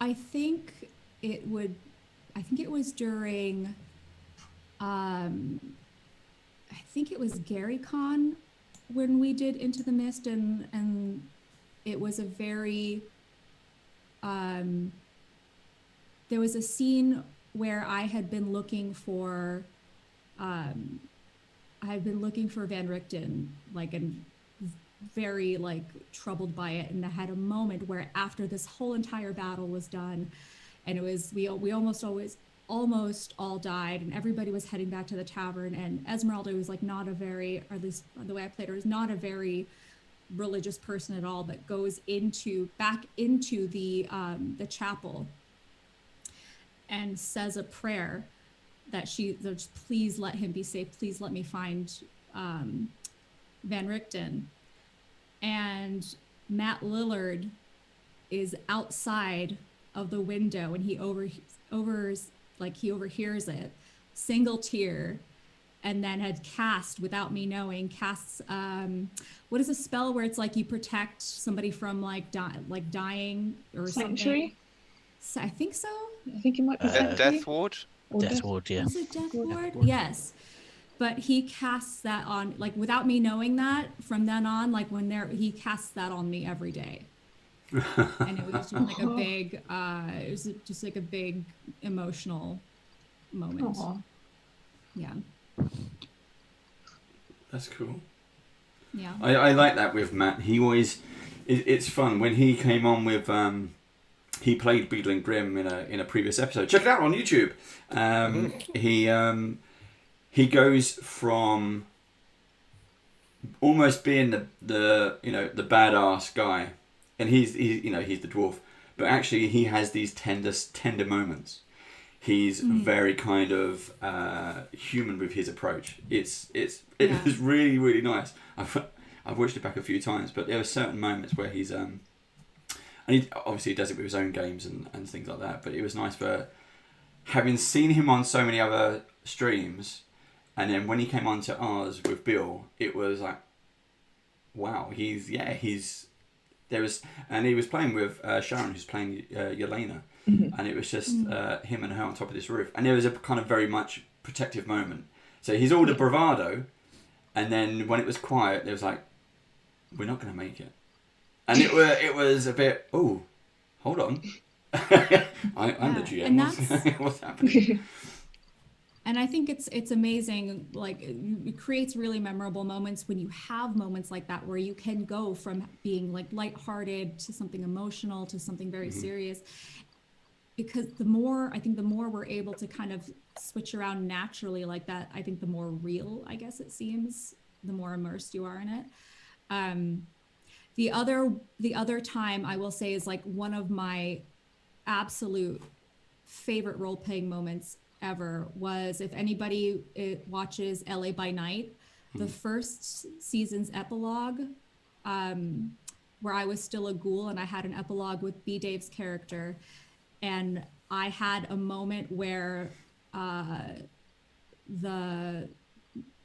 kindred who had their like hold on me kind of momentarily broke, and I kind of play like, I have somebody on Twitter calls me Lady Terminator or Lady T, because like that's basically like my character. She's like total badass, but very very cold because she's a ghoul and like very forward. And then there was a break, and like and she's like over 100 years old, and like that whole like all of that was like a big emotional dump of like everything I've felt, all the frustration, like to a person who's, I guess, is the closest to me in that group at that time in the storyline. It's really amazing if anybody wants to watch it. It's to sit there and be able to role play really well with like a very close friend of yours, I think is just it's like the top reason why I play this game, or like I play these games. Good answer.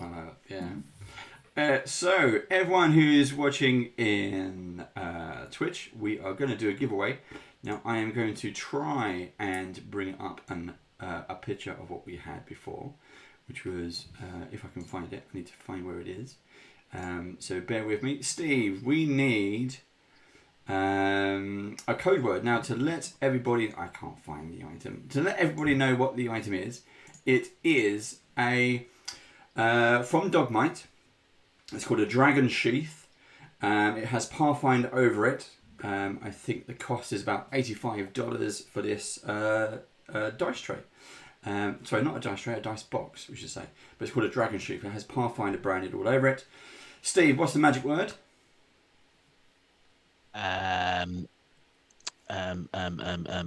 Chapel.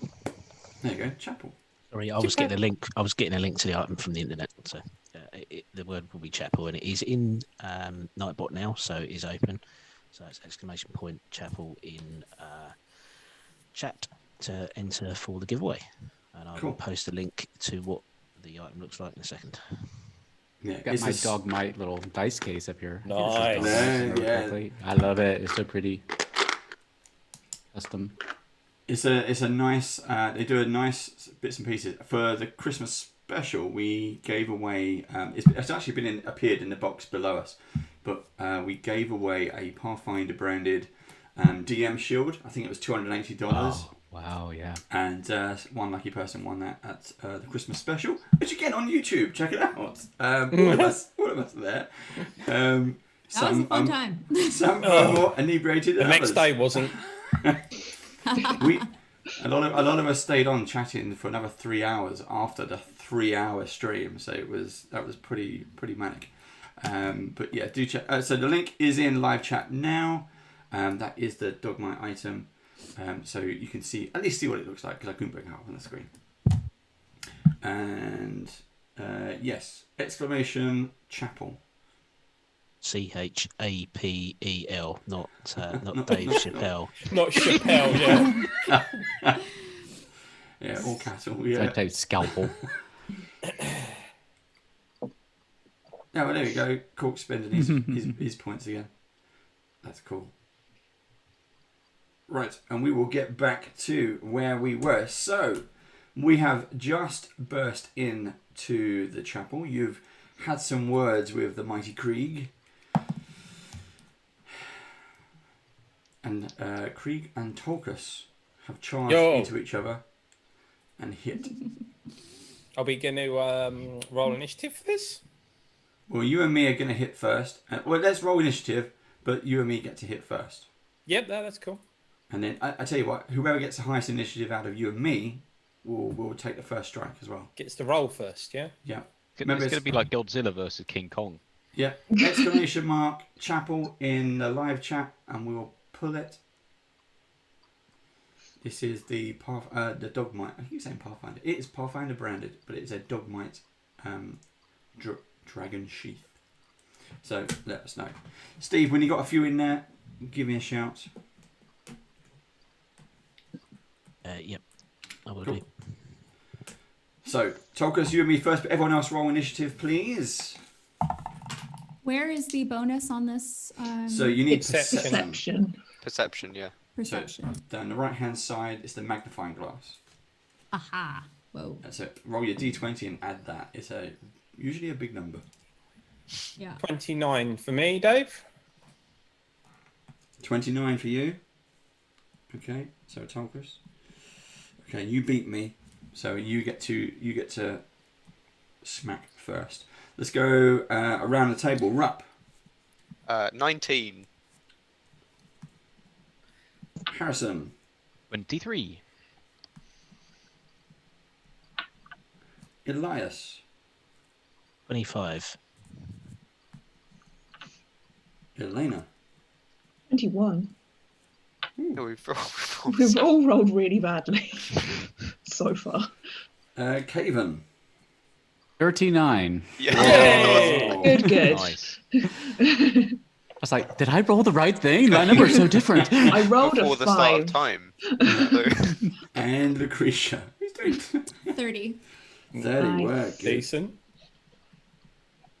Okay, so Tolkus and Jaagrath are going to get the first hits off first. Then we'll head to the top of the round, starting with Caven. So, Tolkus, you got the high number. You get to go first. Let's do it. Dave, it's your decision, because it's like effectively the first hits. Are we just going to have one attack each? Yep, it's one big. Yep, nice one. Right, rolling. Right, so 16 on the dice plus 19 to hit. Yep, you hit. 42. Just imagine them flying in the air at each other with their weapons like this. I just want to show off these beautiful dice again, especially this one with the snowflake on it. That's the my great axe has. Look, we don't have them yet, Jeff. Frost. You're we I just know. I wanted just to wanted be to make you jealous. Not fair. Hey, Right, so- Marissa's on. Mech. Oh, it's not a bad roll. It's a 10, a 9, and a 4. 23. Plus 6. 29. 29. Because I get plus 4 for strength, plus 2 for being enlarged. Yeah, so that's damage, yes? Yep. Okay. And I did that as a normal hit because I didn't think it would be fair doing a power attack. So Why do you think it wouldn't be fair? because it's technically not in the main fight, is it really? It's like okay, fair enough. Yeah. we're just getting one hit each before the fight He's starts. totally power Dave didn't attacking say me. much. That was Here we go. oh, why not? And then he's like, oh yeah, fair enough. Let's. If I do that, I only need to roll one more dice. It's up to you, Dave. If you're going to let me do that. I'll let you do it. Go ahead. All right, it's only one more d12. And it's another 10. Nice. 39. Woo! And he's dead. For 39 steps to 39. ping your DM off. Yep. Okay, now my turn. Here we go. Is he able to eat the large Tolkus? I don't know. Is it? No It'll way, be because I'm difficult. only a foot shorter than him. There's no way he's going to fit me in his mouth, is it? Eat Elias again. Yeah, Okay, I'm well, gonna actually- Stay well out of the way. Elias, stand behind me this time. Elias, stand behind me. Okay, so because we both kind of clash in the middle, 27. But I think that's actually a miss. You just hit, I think. Oh, just hit. Yeah. Right, cool. Just hit. Right, just hit. Let's bring these up. Ooh. Oh no, low level. No, low numbers. Yes, low numbers. That Yes, is. low. Well, that's actually 26 damage. Oh, okay. That's not too bad. Well done. That's so this hook. You basically just clash, boom, almost bodily. Your weapons almost doing nothing against each other, just the physical clash as you do that. The rest of the room is kind of stunned as used to. Also, you know, you're both. I think you're 13 foot. Yeah, exactly. And Jaagrath is 14 foot, so you're both huge. Okay, so we're going to go from the top of the round. Caven, followed by Okay, so Lucrecia. I'll stop you there then. Before we go into full combat, I'll roll the giveaway if that's okay. Yay! Come on, bandit. Let's do it. And the winner is Marshall Mowbray. Well done, Marshall. Well done. Hey. Well done. That's awesome. I was going to say Marshmallow, but it's not, is it? It's Marshall. Marshall, get in touch with our You're not very good moderators. at reading names off of Twitch, I'm are you? not. No, I've got so much to read. You know, if it's here, Keep it's fine. scaring viewers away because you can't pronounce their names. Reading is fundamental, Dave. It's fundamental. It is. That's a brilliant Oh, username, fundamental. They just saw that they won. Yay! So well done, Marshmallow. Well done, you won. Let our moderators know your name and email address, and what we do, we'll pass that over to Dogmite, and they will get in touch with you directly. So yeah, thank you. Thank you for joining us. Well done. Right, what's next? Right, Caven is top of the round, followed by Lucrecia, our two guests. Here we go. So Caven's under the blanket, the invisibility Harry Potter blanket with a couple of you all. And for his turn, he just looks around the room at his former brothers and sisters who've been mutilated and rearranged and sewed together by the depravity of these ogres.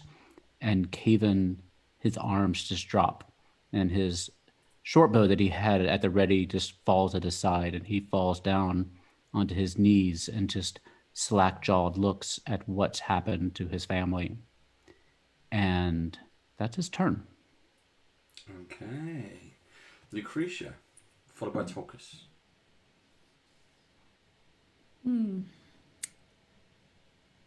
The anger swelling in me over somebody who does not honor an agreement almost makes me have a facial expression, but no, I just calm myself. And I'm going to cast Daze Cool. on him, so let's make a will save. Yep. That's 28. Against my, what am I? So the you- spell DC? Oh, Yeah. you do not make it, my friend. Oh. So let me see what I'm rolling here. That's troubling. We'll see. So that is, Good thing she's on your 10 side. 10 Now. points Okay, yeah. of that. Was that psychic damage? Yep. That's cool.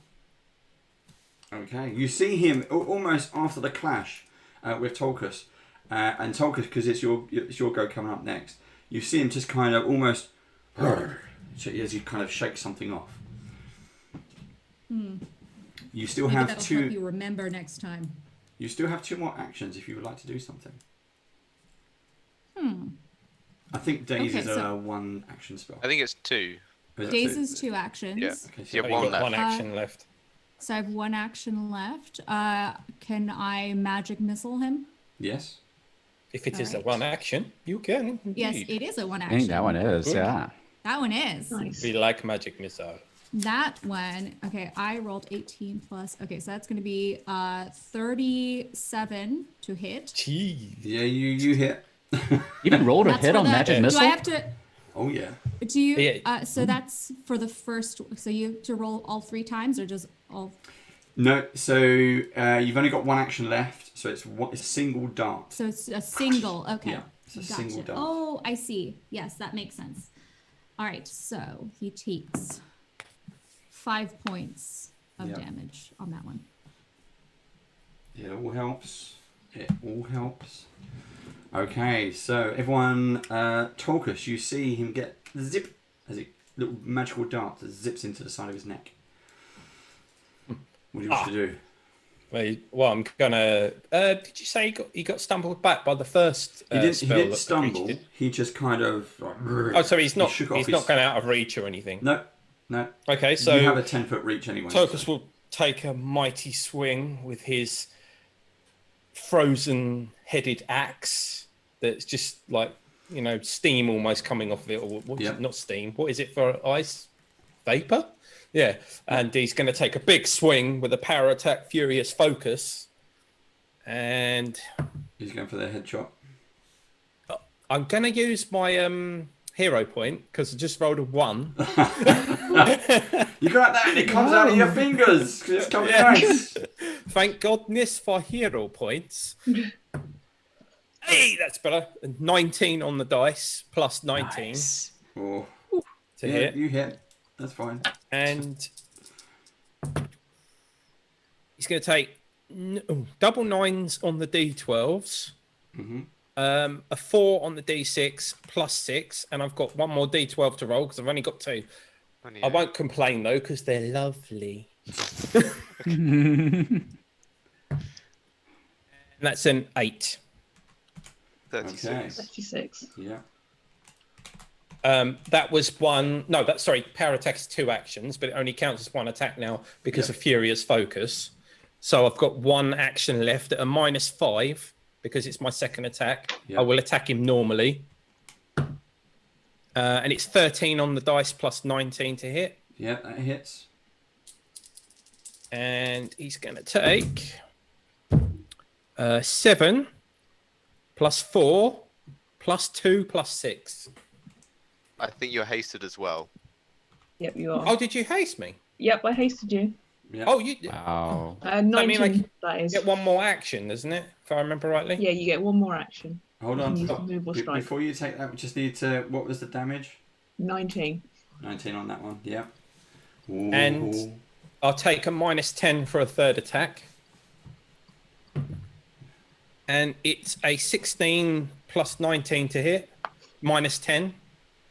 So plus 1 was terrorism. Yeah, so 25 to hit. 26. Right, okay, and you 26. miss. Oh, it's missed. I think it's 26 total, wasn't it? Is it 26 or 25? Judges? Heroism brings it to 26. Okay, Oh, you okay. hit. You hit. Oh my god. Yes. Good job. Holy moly. Oh, thanks for up. And We worked out that AC. Elias. And he's going to take. Oh, I actually get to see the axe. That's 12. Oh my god. See that? plus 7, plus 3, plus 6. Hold on. I was still. Wait, 28. It's 28. 28. We can all just leave the room because he's I going was to like, can you leave something for us? You just hulked out the Hulk. You know, you just literally Out Hulk the Hulk. Yeah. Are you over now? Are you done? Yeah, that's it. Are you sure? Is there anything left? Right. Okay. You kind of, so he takes all that damage. So while this is going to be like a flurry of blows anyway, but he kind of almost kind of stands in, and he puts his thumb to his nose and just does a big old snot out there and spits out, and you can see him kind of he's like a big smile comes on his mouth as he cracks open his shoulders. And he says, like, cracking his neck. That's just a warm up. Let's play a game, shall we?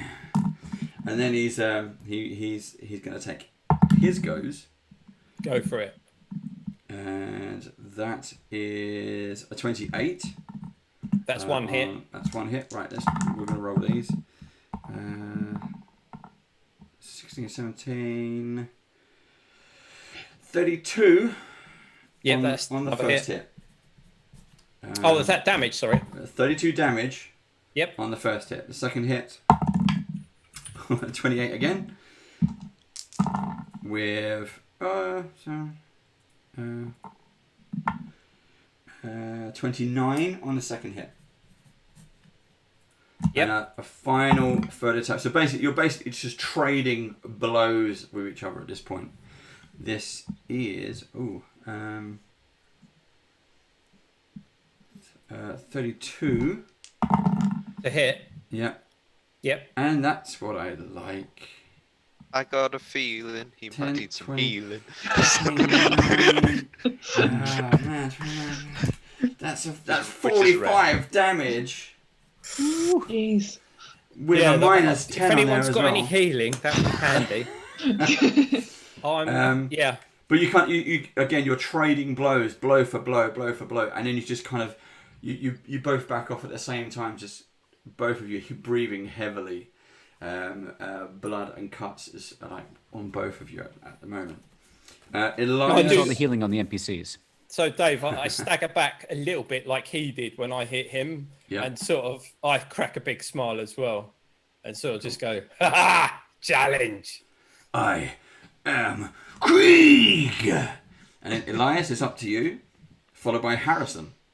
Okay. I'm going to move into the room. Myself a bit of an angle. I'm going to take a little bit of cover over here behind one of the pews. Okay, let me bring up the map for everyone as you're describing things. Yeah, so I move into the room and take a little bit of cover behind the pews to the right of the door, right at the back of the room. Mm-hmm. So I'm within 30 feet of Kreeg. Yep. So 5, 10, yeah. Yep.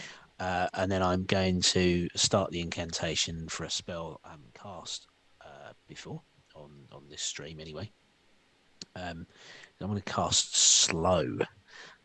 So I've noticed that Tulkas is moving even faster than normal, and they're still trading blow for blow. So I want to try and slow this guy down and reduce his damage output. So can you make me a will saving throw? Sorry, a fortitude saving throw, please. Fort saving throw.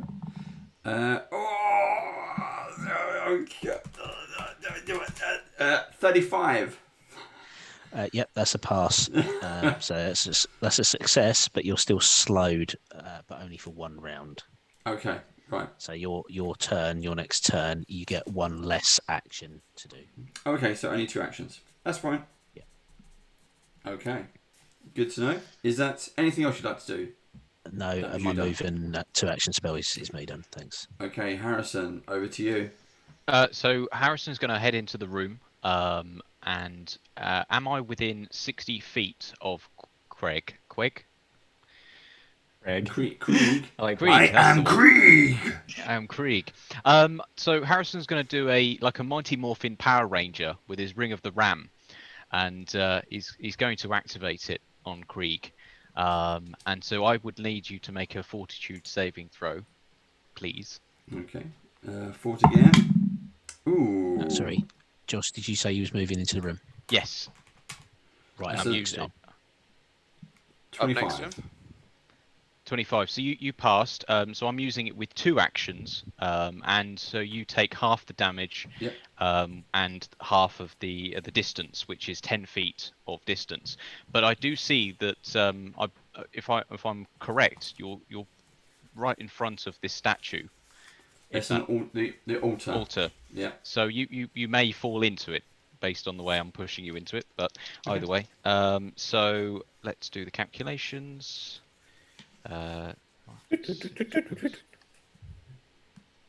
Small interval. So 10 points of damage in total. Okay. And you're knocked 5 feet backwards. Yep, that's fine. So the altar is blocking his way, and all it does is kind of hit the backs of his legs, forcing him to kind of sit down on the squishy altar, because and you just sit. That's all the last remains as he squashes on. I thought I'd try something new, so there we go. Okay. Well, it worked. It's worked. That was the end of my turn. That was 3 actions, so I moved and did 2. Yelena, followed by Rupp. Okay, so Yelena's going to look at Caven and say, Caven, pick your bow up, get up. You can do this later. You need to avenge your friends. And after that, she will move into the room herself and go to the corner of the room, the opposite side of Elias.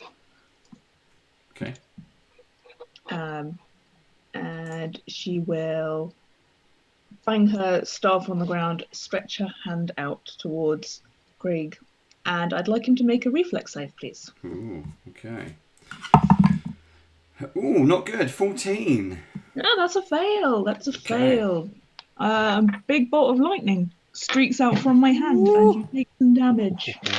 I'm sorry, I was not Come prepared on, enough. come on, Yelena, finish him. Takes a That ram was a punch and then shit roll. 12, 15, 20 points of lightning damage. 20. Ooh, okay. So the bolt As sizzles he's across having the a room. sit down. Yep. Yeah, so he's having to sit down on the altar, the squishy altar, and gets hit by a lightning bolt. Thank you very much. Right. Quite right. That's cool. That will be the end of my turn. Okie dokie. I'll keep an Right. eye on the door, hoping Caven comes through. Rup. Right, I'm going to ball in my hands this blue light and force it at Tulkas using Radiant Infusion as I do so and cast Heal.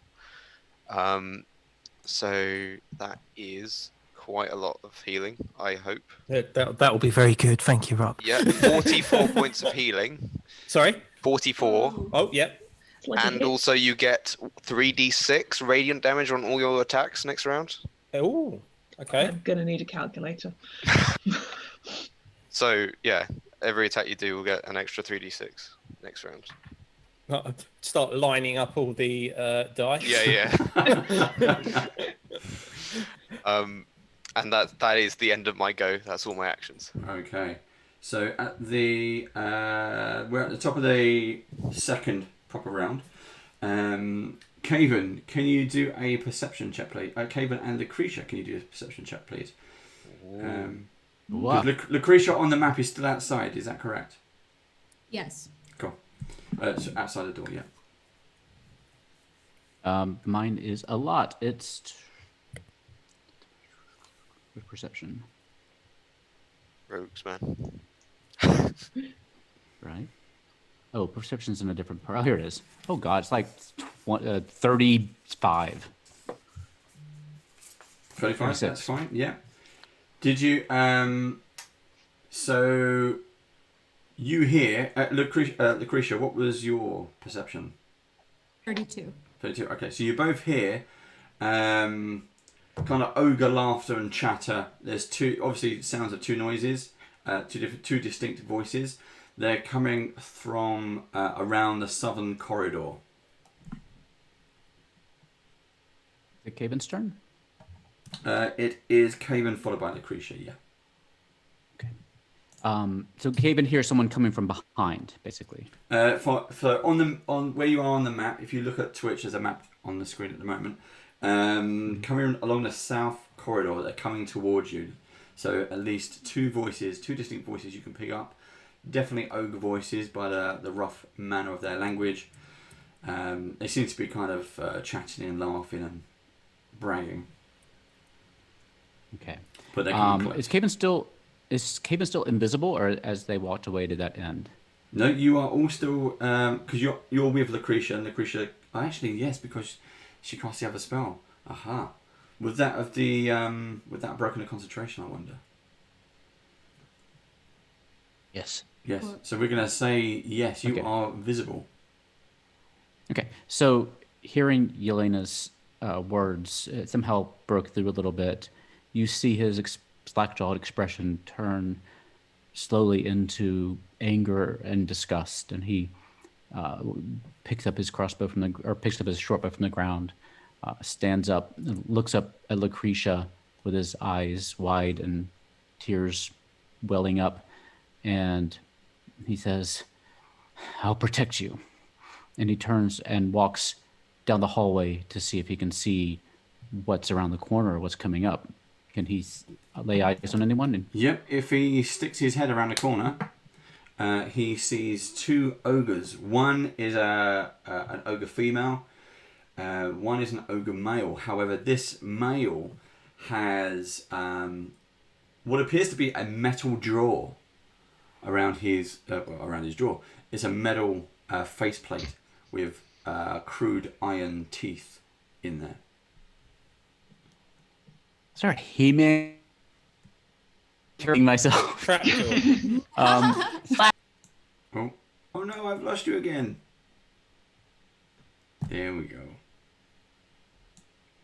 Right, Steve, get those ogres in place.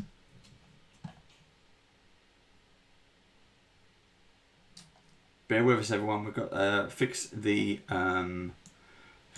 thing as soon as we can, if we can. Yeah.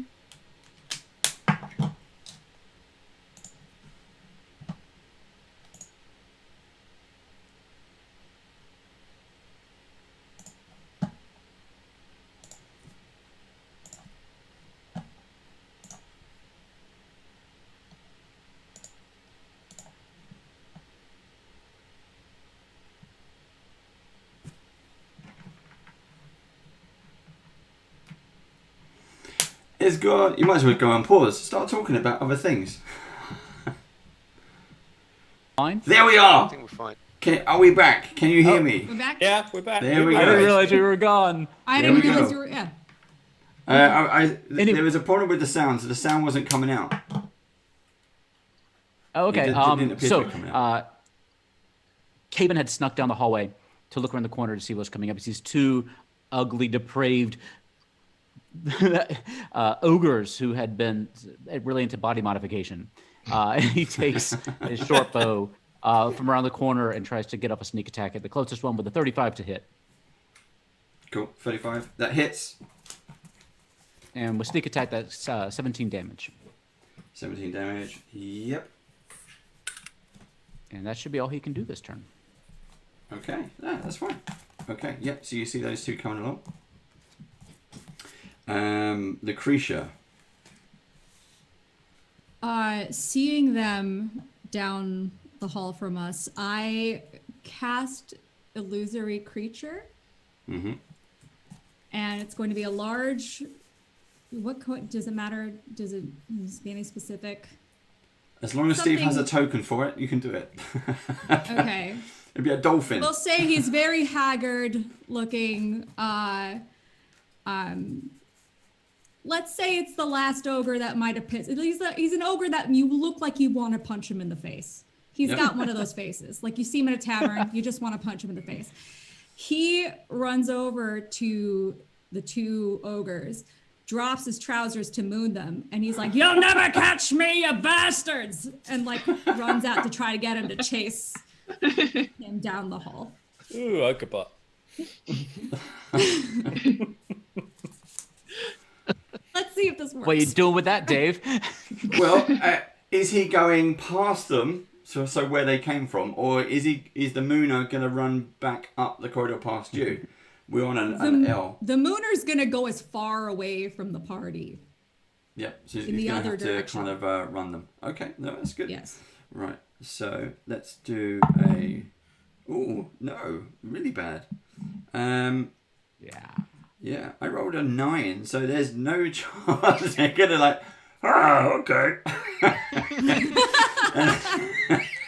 and they both start bounding down the corridor after him. good. Okay, right. He can get about 500 feet from me. That's fine. I'll just rip up that encounter. Well done. That's Nicely done. Nice one, Nora. Right, here we go. Would you like to do anything else? Do you have any actions left? Let's see. I think that was 2. What else move can if I you do? wish.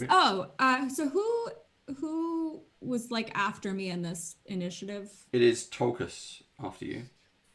Lucas, my friend, I'm gonna give you some guidance. Oh. I'm gonna give you some life lessons. Good job, buddy. Just keep pushing. Well, thank you. He's gotten a lot today. Right. Okay. Tolkus, you're up, followed by me. Right, Tolkus is going to take another massive swing at what was his name again? Sorry? Krieg! Krieg! Krieg! I am Krieg! He's having a sit down. Yeah, it's going to power attack Furious Focus on the first one. Go ahead, yeah. And it's 15 on the dice plus 19 to hit. You have +2 from all from the stuff. Yeah. This is one less than the amount of dice that I'm about to roll. Yeah. Because I've got to roll Really a d12. bad. Got to roll one of the d12s again. Right, okay. People Right. maps. Let's go. So we got a 5. We got a 3. We've got a 4. We've got a 10. We've got an 8. We've got a 3. And I've got to roll a d12 again. And that's a 7. And +6, which is my strength, and +2 for being 46. giant. 46. Bingo. Oh, sorry, wrong game. This is crazy. Okay, right. Right, so that was the first two First actions. attack. Because I'm hasted, I've got another 2 actions, but I'll do 1 action to do a normal attack, Go ahead. and then if I'm allowed, the last action I'll quaff a potion of healing. Yeah, you can do that. Yeah. If that's allowed. Yeah. I don't mind if you say, like, it's up to you whether you say I've got to drop my weapon or whatever. It's up to you. So this is the second attack, which is normal attack. I know what's coming next, so I'll let you do it. I'll let you do it. 13 plus 19 to hit. Yeah, it hits. It's just adding more hit points to the creature. Make it count. Yeah. That's a really good roll. 11 on one of the d12s, 10 on the other one, 3, 5, 5, 1. You add this up, Jeff. I can't be bothered. 9 plus 6. 50. 50. It's your character. You made this. Yeah, Just saying. Yeah, I didn't realise the numbers were going to be so big. Number wank. Right. Okay. And then, like I said, with my last action, I'm going to take a potion of healing. So I'm just going to roll the heal on that one. So 6, 8, 3. I'll add that up. Okay. So, you've done a lot of damage on to Jaagrath now. He's heavily breathing. He kind of pushes himself up. You did all of that damage while he was sitting on the altar, so he was unable to kind of block. He's been pushed back on the altar. He's sitting in loads of blood and guts, and he's taking the damage.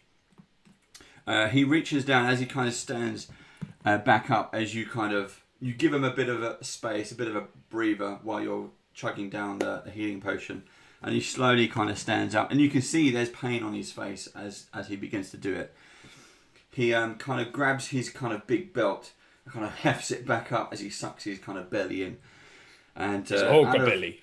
Yeah, his ogre belly. Out of his pouch, he brings out 2 bottles, and he just opens it very kind of like almost to the point of exhaustion. He puts them up above his mouth and just squeezes his hand, and the glass and the potion liquid just falls into his mouth, and you can see him you see the red shot eyes in front as he glares at you, starts to bulge, and he kind of puts up one eyebrow as he looks at you, and he's breathing heavily. A big smile comes up half of his face. He says, "I am Krieg.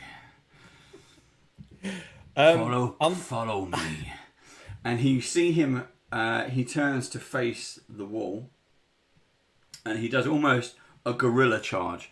It's as if his muscles got bigger as he's running towards the wall.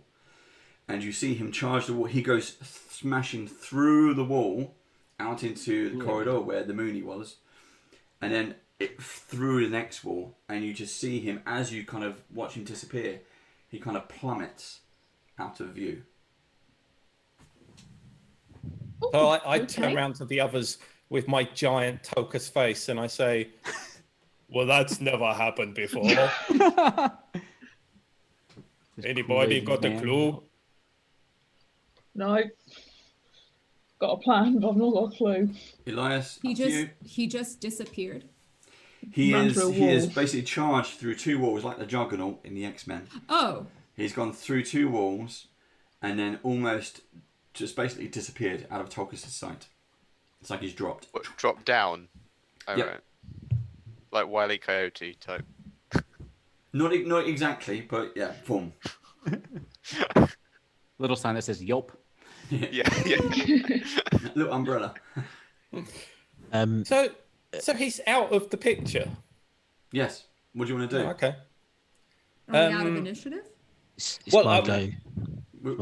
We'll keep the initiative order, but someone I do was something. I was gonna point out that unfortunately for him, but I don't know if this is gonna matter because if he's out of the picture, then he's out of the picture. Because I'm a fighter and I get attack of opportunity. When he takes the thing, it provokes an attack of opportunity from me because I'm a fighter. No. So technically, I should have hit him before he ran away. You can have done that. We can rewind. You can do that. No, You're still going to go through the wall, but no, because if he's gone and dropped, then if you follow him, then you'll find out. Oh, okay. Right, so I'll hit him before he did say follow him.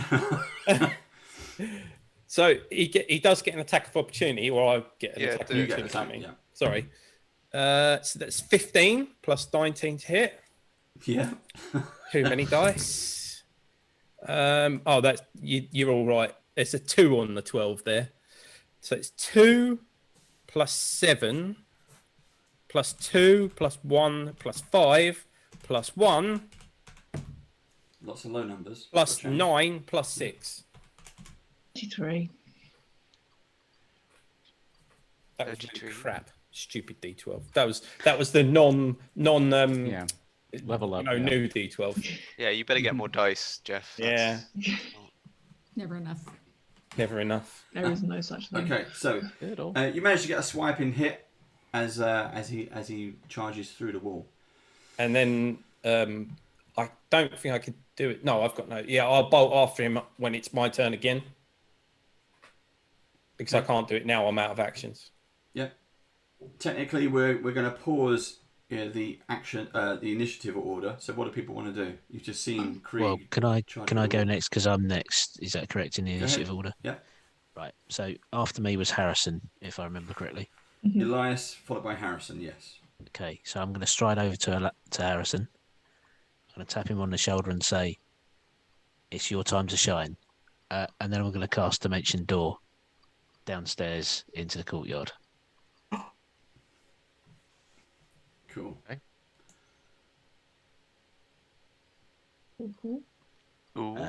And as we appear, hopefully next to him. So you go with him. You go with Harrison. Me and Harrison disappear from view in the room. In the chapel. We appear next to Kreeg downstairs. Split the party. Okay, so out into the courtyard, you see Kreeg. It's still heavily raining down. It's a hugely muddy courtyard with puddles and everything. You see, talons and streaks of lightning echo in the sky, and you see Kreeg is using his hook staff just to kind of calmly walk around in a circle, and he's drawing a circle around him, quite a big circle, and then as he's doing this, he's chanting at the same time, "I am Kreeg, I am Kreeg," over and over and over again. And as he's shouting that, more ogres start to come over. They're busy doing what they were doing. They were eating, they were hanging out, they were chilling, and they all start to form a semicircle around, and they all start going, "Kreeg, Kreeg, Kreeg," and then you appear, ba-ding, next to Kreeg. Yep. What do you want to do? And well, I don't want to do anything because that's my action, but hopefully Harrison, because it's now his action, will do something. Yes. Do him. So Harrison now goes through the dimension door, realizes that he's now in a fighting situation, or at least in the ring with Kreeg. Does a large gulp, and unsheathes his 2 short sword, and squares up to Kreeg, and attempts to strike with one of his short swords. So 15 plus 19, 34 probably hits, and for 17 points of damage. Is he flat-footed for for us because we sort of suddenly just appeared next to him? Yeah, I can say that. Yeah, that's fine. I'll accept Okay. it. So that's an extra 2d6 of damage. I'll roll that again. So an extra 8 points of damage from my sneak attack bonus. So, Yep. yeah. Okay. Right. You get more attacks. No, because obviously I unsheathed and moved up to Krieg. I presume I wasn't right next to him. It's only one action though. Yeah, it's one action for move. Because you don't get charged an action for pulling your weapon out. I don't believe. Yeah. Oh, I wasn't. Oh, okay, fine. All right. Well, I'll take another attack then. Go ahead. Will he still be flat-footed due to the situation, or I'm not? Say no. Okay. So that will hit, and that is 14 points of damage on the second attack. Okay. Nice. Cool. And that's the end of my turn. Okay. Right, so you were there. If you want to stay in initiative order, it's Yelena and Rup. So what do you guys up top want to do? A whole bunch of you. I was going to use aerial form to transform into a hawk. Put my arms up like this and go like. I don't know if I can pick you up. No, I'm a medium creature, and you're a small one? Yeah. Sod it. I'll pick him up. Okay. Yes! So you transform it into an eagle and then pick up Rup as you fly around the chapel and then... Oh, we've done this maneuver before. I just like this. Like... and you fly through No, wrong thing. the hole in We the need the walls. art of this. I can go 50 foot. Okay, out into the courtyard, and as you kind of fly around, you see everything that's happening below. You see the ogres going in a semicircle, Krieg drawing a circle with his staff, and then you see Elias and Harrison appear out of nowhere, and Harrison just kind of bravely stepping up, attacking him, who is more than triple his size, basically. He's 14 foot up there, unfazed, and stabs him in the ankle. So, what does everyone else want to do? Yelena's flown off with Rup, Caven, Lucrecia, Tolkus. Caven will walk up to Lucrecia and I guess using one action, and then kind of put back up to her and just be on the lookout if anyone. He has 2 actions to hold an action, I think. Mm-hmm. And he'll just hold an action in case someone threatens us and attack them with his short bow. Okay. You don't want to... Are we just staying right here? Are the 2 of us the only ones left up there? And Tolkus. And I'm about to move. Well, say what you want to do, Tolkus. Well. Oh, how many actions would it be for me just down? Just talk. Yeah, I'm gonna leg it through the ogre-sized holes in the wall, and are they like Bugs Bunny cartoon style? No, they're not a shape. They are nicely the Kool-Aid man. And broken. Yeah, the Kool-Aid man. Yeah, I'll run through the same holes and then jump at the other end to land where he was, and then I mean, how many actions would that be? That's fine. We're going for the dramatic moment here. So. I like it. Yeah, right, and then as I'm coming down, I'll have my axe drawn and ready to get him as I land. Oh, okay. You want to try to attack as you? Yeah, go. I'm gonna. Right. I'll tell you what. I'll take a -10 on my attack roll if you let me attack him on the way down. Yeah. Okay. We can do that. Lucrecia, do you want to? He looks like Caven is kind of stuck to your hip as a bodyguard. Oh yeah, no. Sorry, and I dimension doored. Oh, that's just rude. Without him, that's so funny. Well, I never. He's just. Caven, you're looking around like sound. I'm on my own.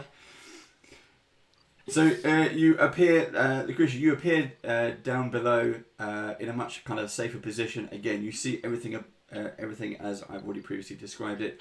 You then see a hulking Tolkus jump out and do his battle cry, as he throws in an attack from up above. Tolkus, roll your to hit for me, please. It is a 17 on the dice. So if we say that's -10 because it's just say, you wouldn't be as accurate falling out of the sky. So that'll be a 7 plus 19 to hit. So 26. Yeah, 27. 27, sorry, because I'm Lucrecia's thing and stuff. 27. You won't be hasted anymore. Because I'm now... That's cool. So it does hit. You needed 26 to hit. Am I still under the effects of your spell, Rob, that gives me the extra damage? No, not the damage. No, that's only cool. for one turn. Right, it did its job. Normalish damage. So he's going to take 11 plus 6 plus 4 plus 4 plus 6. 31. Okay, so you jump out of this makeshift window, the hole in the wall. You jump down again. It's raining. It's lightning is up in the sky. And if you have a particular battle cry, you do that as well. If you have one, sausage. Screaming sausage on your way down. It's kind of almost 20-foot drop as a hulking Tolkus comes out with his battle axe behind him. You do indeed hit. Harrison manages to kind of make his blow, and as Kreeg goes to hit and almost kind of nonchalantly backhand him, he says for one last time, I am Kreeg, and then your axe goes through his neck, and he does not manage to...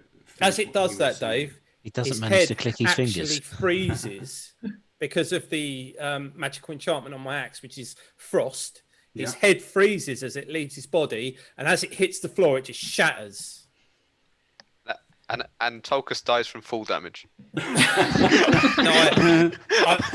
I wasn't that far off max after you healed me and I took a potion. I'll take 100 points of fall damage if you want. I'd have 2 hit points left. Kreeg's head explodes as it hits the ground. You see around you as you are now kind of half on his body, half in this dirt and mud, and just covered in rain. And as you kind of look up, you're covered in blood as well. The ogres kind of, what? And you see some of them just kind of drop their weapons. Some of them take a step back, and then a few of them there's them from the barn, from the house. I remember them. And then they just turn around, drop their weapons, and run. And every now and then an ogre kind of looks around and why are they running? And can't believe that you've killed Kreeg.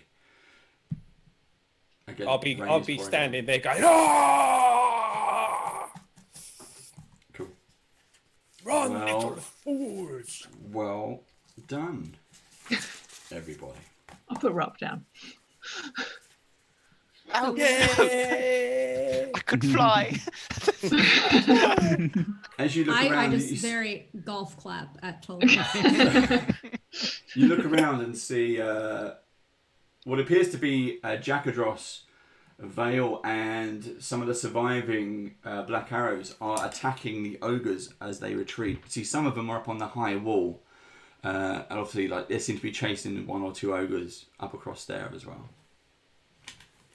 Oh, by the way, as the ogres were looking at us during that moment, I open out my arms with my short swords and go, "Are you not entertained?" Elena's just going to fly up if she can and help out a little bit, seeing as she's got a minute of flight. The swoop attack. Peck, peck, claw, claw. Time to go. And where's Caven in all this? He's still... Caven is now kind of standing at the hole in the wall, just watching, looking down on this just kind of epic battle between Tolkus and Kreeg that took place. He sees over in the distance, you can make out Jaagrath and Vale coming across, and kind of almost the first time in his life he kind of feels proud. Sorry, I was hearing this guy got trapped somewhere. I kept hearing him cry and I couldn't find him. I finally found him up on the balcony. I was running, trying to find him. But yeah, you see Caven up on that, a few stories up. Just he hears the dimension door and runs, and she's that Lucrecia's gone, runs to the edge through the Kool-Aid cutout in the wall, and looks down to see what's going on down below, and just breathing heavily and looking down. When I see Caven, I'm going to dimension door up to him. Okay. So zip, zip, zip. You appear, whoop, up behind him. Oh, you just missed it. And I'll grab him by the hair and I'll have a dagger to his neck as I look to everybody else down below. Just as Tulkas looks up there and he's going to go, Caven, this was for you. What the hell? I am so glad that we came to an agreement and that you honored it. But I'm afraid I have a little bit of bad news. You see, it seems as though you have a traitor among you. Isn't that right? As I look to Caven. My love, what are you doing? We can go. We can go. Oh no, I wouldn't believe anything. As I really go very close to his neck, as I say, I wouldn't believe really anything he has to say. And believe me, I keep receipts, and I toss the scroll down to them below. Okay, so the scroll tube lands at someone's feet. Am I above or below? I'll put you down with everyone Okay, else, so right. you're below. Sure. Sorry. That's all right. Elias, you picking up the scroll? Because I am confused. Don't listen to her. I'll mage hand and bring it over to me. Okay, so your magic hand appears, zips up, you clasp the scroll tube, whoosh, and it flies back to you. Yeah, I will And I'll say open it. as they're opening, I'll say to Caven, I'll say, now pay attention to their faces as they read all the shit that you've done. Don't listen. Go ahead. Read it. What does it say? Okay, so you see that what appears to be an agreement of some kind. And at the top of as you kind of pull down the scroll from the tube, the top reads, those who have agreed to grant their greed to the master's need. There's a whole list of names, like triple columns of names. And one of them has been circled. It says Caven Windstrike. There's And also I'll nod his head. Yes, that was him. You see Caven kind of reach up to his arm, and you see his kind of sleeve fall down, and you see a kind of a telltale tattoo on his arm as you kind of reach up. He's the Sahedron. I will. Go ahead. I'm going to say behind everyone, you can see Jaagrath and Vale. They've all kind of, and the rest of the Black Arrows, the survivors, are standing there. They dispatch their ogres, and they're standing there listening to everything that's going on. They're higher up than you are, so they're just kind of across the way. And Jaagrath is like, "What? What is this, Elias? What does the message say? What are they talking about?" It's lies. She's trying to distract us. She has another plan, obviously. Look, take a look at this scroll, and I move inching ever closer towards Tulkas and whoever else is in the centre of the courtyard, and say, look, there's just some names on here. Under it doesn't each mean name, anything. Under each name is a list of what they've done, their debts, and it appears to be that Caven has been. Well, Caven, why don't you tell them what you've done? Can I? Oh, Caven. Can I? As this Go ahead. right before, I will just say, I do hope your friends can catch, and I'll toss him over, and I dimension door out of there. Later, jerks. I'll attempt to catch. Do I get a save to grab on? No. I'll attempt to catch him. Rude. Go ahead. Try and catch him. You're quite. Well, you're a bit of a distance away, but go for it. Would it be an athletics check? As Go a for reaction, it, I yeah. cast Featherfall. Okay, so Featherfall would be fine. So Tolkus goes running over, regardless of dice rolls.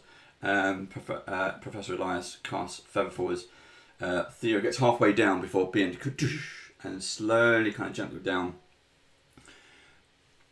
And Jaagrath is calling from the wall. What is it, Elias? Caven, what have you done?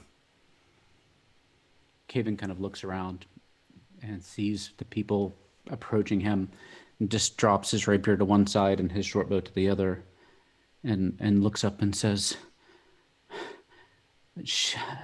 I think she must have cast some sort of spell on me or something. I wasn't myself. I wasn't doing it of my own free will. Done She what, enthralled Caven? me. What did you do? So, and he his mind, like the jig is up. You can kind of see it in his eyes. And he says, I like games and I like gambling and I use those tunnels to sneak out every night or when I could to go to the paradise just for some games. And that's where I met her and she would treat me well and she would show me around them and give me tours and feed me lavish food. And I don't know if she fed me some poison or cast a spell on me, but I was enthralled and I did what she told me to do. And I told her about our regimens and our guard schedules. And I scheduled our outing with Jaagrath and Vale to go far from here and took us down to Sandpoint. You see Jaagrath, as he's approaching you, they've all started climbing down ladders and he's approaching you. He's listening to you in complete disbelief, and you can see him just kind of drops his sword on the floor and continues to walk towards you. I didn't know what she was going to do. I didn't know what was going to happen. I didn't know the Kriegs. She was in league with the Kriegs, and I didn't know they were going to attack the base. You have to believe me. I didn't know. I didn't know this was going to happen. Elena's going to walk up to Caven and just punch him. You dickhead. You got your head turned by some pretty woman. What's wrong with you? Where do your loyalties lie? Because I saw you and you were broken. You should have cut off a bloody head. At first, it was just gambling, and she would ask questions, and she was so charming, and just innocent questions. I don't know what happened. You didn't gamble. know this was. You know how it works. The house always wins. I just got in over my head, I guess. I did not know this was going to happen. You have to believe me. Jaagrath comes up to you now, just grabs you by the chest, the collar, and just keeps slapping you and punching you, and at the same time screaming at you, saying, "You're my brother, Caven.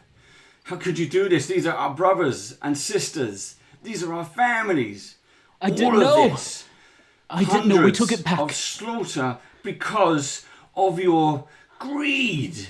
How could you do this?" And literally every punch, he's just breaking down. You can see the tears on his face with each punch. And he just doesn't resist and just kind of goes limp, and you can kind of see the life kind of fade from his face as he's kind of resigned.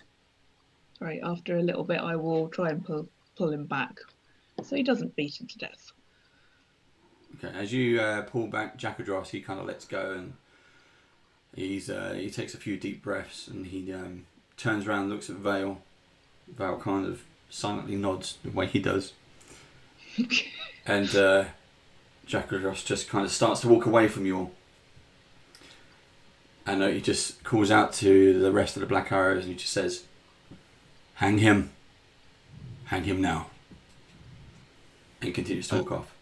At that moment, up in the mountains, high above the fort, where the waterfall is, you hear off in the distance, a huge boom. And it's not so much as in the air, it's more in the ground. And then after that, just a few seconds, there's a rumble. And then the rumble gets deeper. And then as you're looking around, everyone is experiencing the same rumble. Everyone's kind of unsure on their feet. Things start to topple over. And where the waterfall is, everyone who's in the courtyard, everyone just sees this huge tidal wave of water coming over the mountain. Okay, that's fine.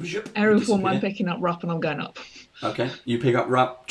You pick up, as this torrent of water lands into the fort, the courtyard. The walls of the fort just break under the wash of the water. Everyone, apart from Yelena and Rupp, gets washed away. Okay, can I say what I was going to do? Go on then, quickly. I'm going to dimension door away with Caven. Can he resist? He can resist. You can if you want, yeah. Is it? I don't know if it's like D&D rules where the person has to be willing or not.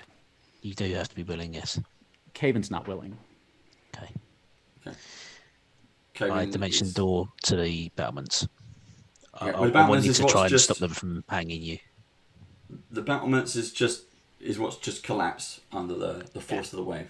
That's fine, but that was the action I was going to take before you described, so I'm not going to change it. I just wanted to get him away from the people that were going to hang him, so I was going to dimension door to the top of battlements. That's fine.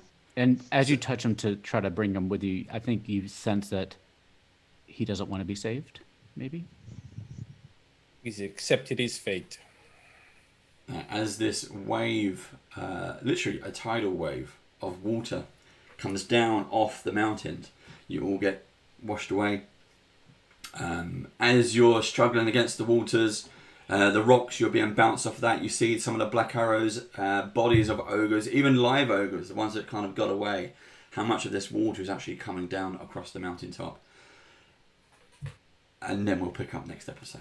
Ooh. Oh. We swim. I fly. Yeah, Yelena's jump. Elias dimension doors somewhere. If he dimension doors to the battlements, as he said, then the one that he was on, everyone before you get washed away, you see Elias get washed away with these huge pieces of rock. And we'll find out what happens next week. Yeah. As you roll up new characters. We start again. So, thank you very much for that, players. Thank you. Thank you. Thank you. Thank Thank you, you. Nora. Thanks for Thank having you, me Nora on. and Theo. Thanks for having Thank you, us. Theo. Thank you, Nora. Thank you. Yeah, thanks, guys. It was awesome to have you on. Great fun. Thank you guys. This was fun. I love being here with you guys. Y'all are the joy of my week, so thank you. But Dave, we really do need to have a word about how every guest betrays us. Yeah. Not every Every single one. Even guest this time. Dave did give me the choice of being Jackadros, Vale, or Caven, so this was actually my choice. The choice to betray Well, us it's was before- still there. It's before I met you, and I didn't betray you. I don't like them, so I betray them. Brilliant. That was awesome. Thank you, Nora. Thank you. That was fun. Ryan Oh, says That means not thank you, every guys. guest. That means Lucrecia is still out there. Yep. Yeah. Ryan from Lucrecia Session is Zero out there. said not every guest is Yeah. a baddie so far. Yet. At this Oh, no, point, yeah. it's a yet. Yes. Growth mindset. We'll have to see what happens next. But that was good. I was watching everyone's reactions, so that was nice. As soon as Nora or Lucrecia was saying her pit, everyone's like, huh? What's going on? And I was even watching Chris, and he's like, she's mentioned the paradise. I was literally like, yeah, it's. I knew it was going to happen. I was just like, okay, fine. Yeah. Yeah, just like from the start, I was like, yeah, this isn't going to go well. Why are we doing this? And yeah, Rup's just like, well, yeah, if everyone else is on board, then fine. Yeah, that's cool. Right. Cheers, everyone. Thank you very much for joining us. I hope you enjoyed it. For those of you watching it on Twitch, also this will be on YouTube at some point over the weekend. Do join in. Thank you, Theo, for joining us. This was his kind of a double episode here. That's been on 3 times, and who knows where things are. But yeah, he's probably dead. There's no dead body like everyone else. We'll find out next episode. We'll have to find out. And NOURALOGICAL, thank you very much for joining us. That was fantastic. For joining us. Thank you so much for having me. You guys are so much fun. That was fantastic. You did a brilliant job because it was literally we spoke yesterday, and there was like, wait, and it's this and this, and she's pivotal to this, and she has a backstory, and it's this. And Noura just kind of and I was just like, in. kill things, got it. Yep, it was great. So that was an epic job then. That was brilliant. Yeah. So I hope we get to see her again. Yeah, I do. Well, I don't know. I might not be so lax next time. So, join us again tomorrow night, 9 p.m. UK time. We will be starting or launching our brand new Starfinder campaign, which is going to be helmed by Steve, who's currently playing Elias. Might be some other familiar faces.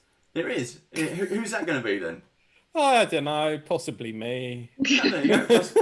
So you'll see Jeff there. It's a sci-fi setting, obviously. So do join us for that, and also join us on Monday for our brand new, it was just on the screen there, the Great British Brush Off, where we will be chilling out, painting some minis. VMuse will be joining us on Monday, and at a later date, NOURALOGICAL will be back painting some minis as well. So we'll let you know. Not as my character.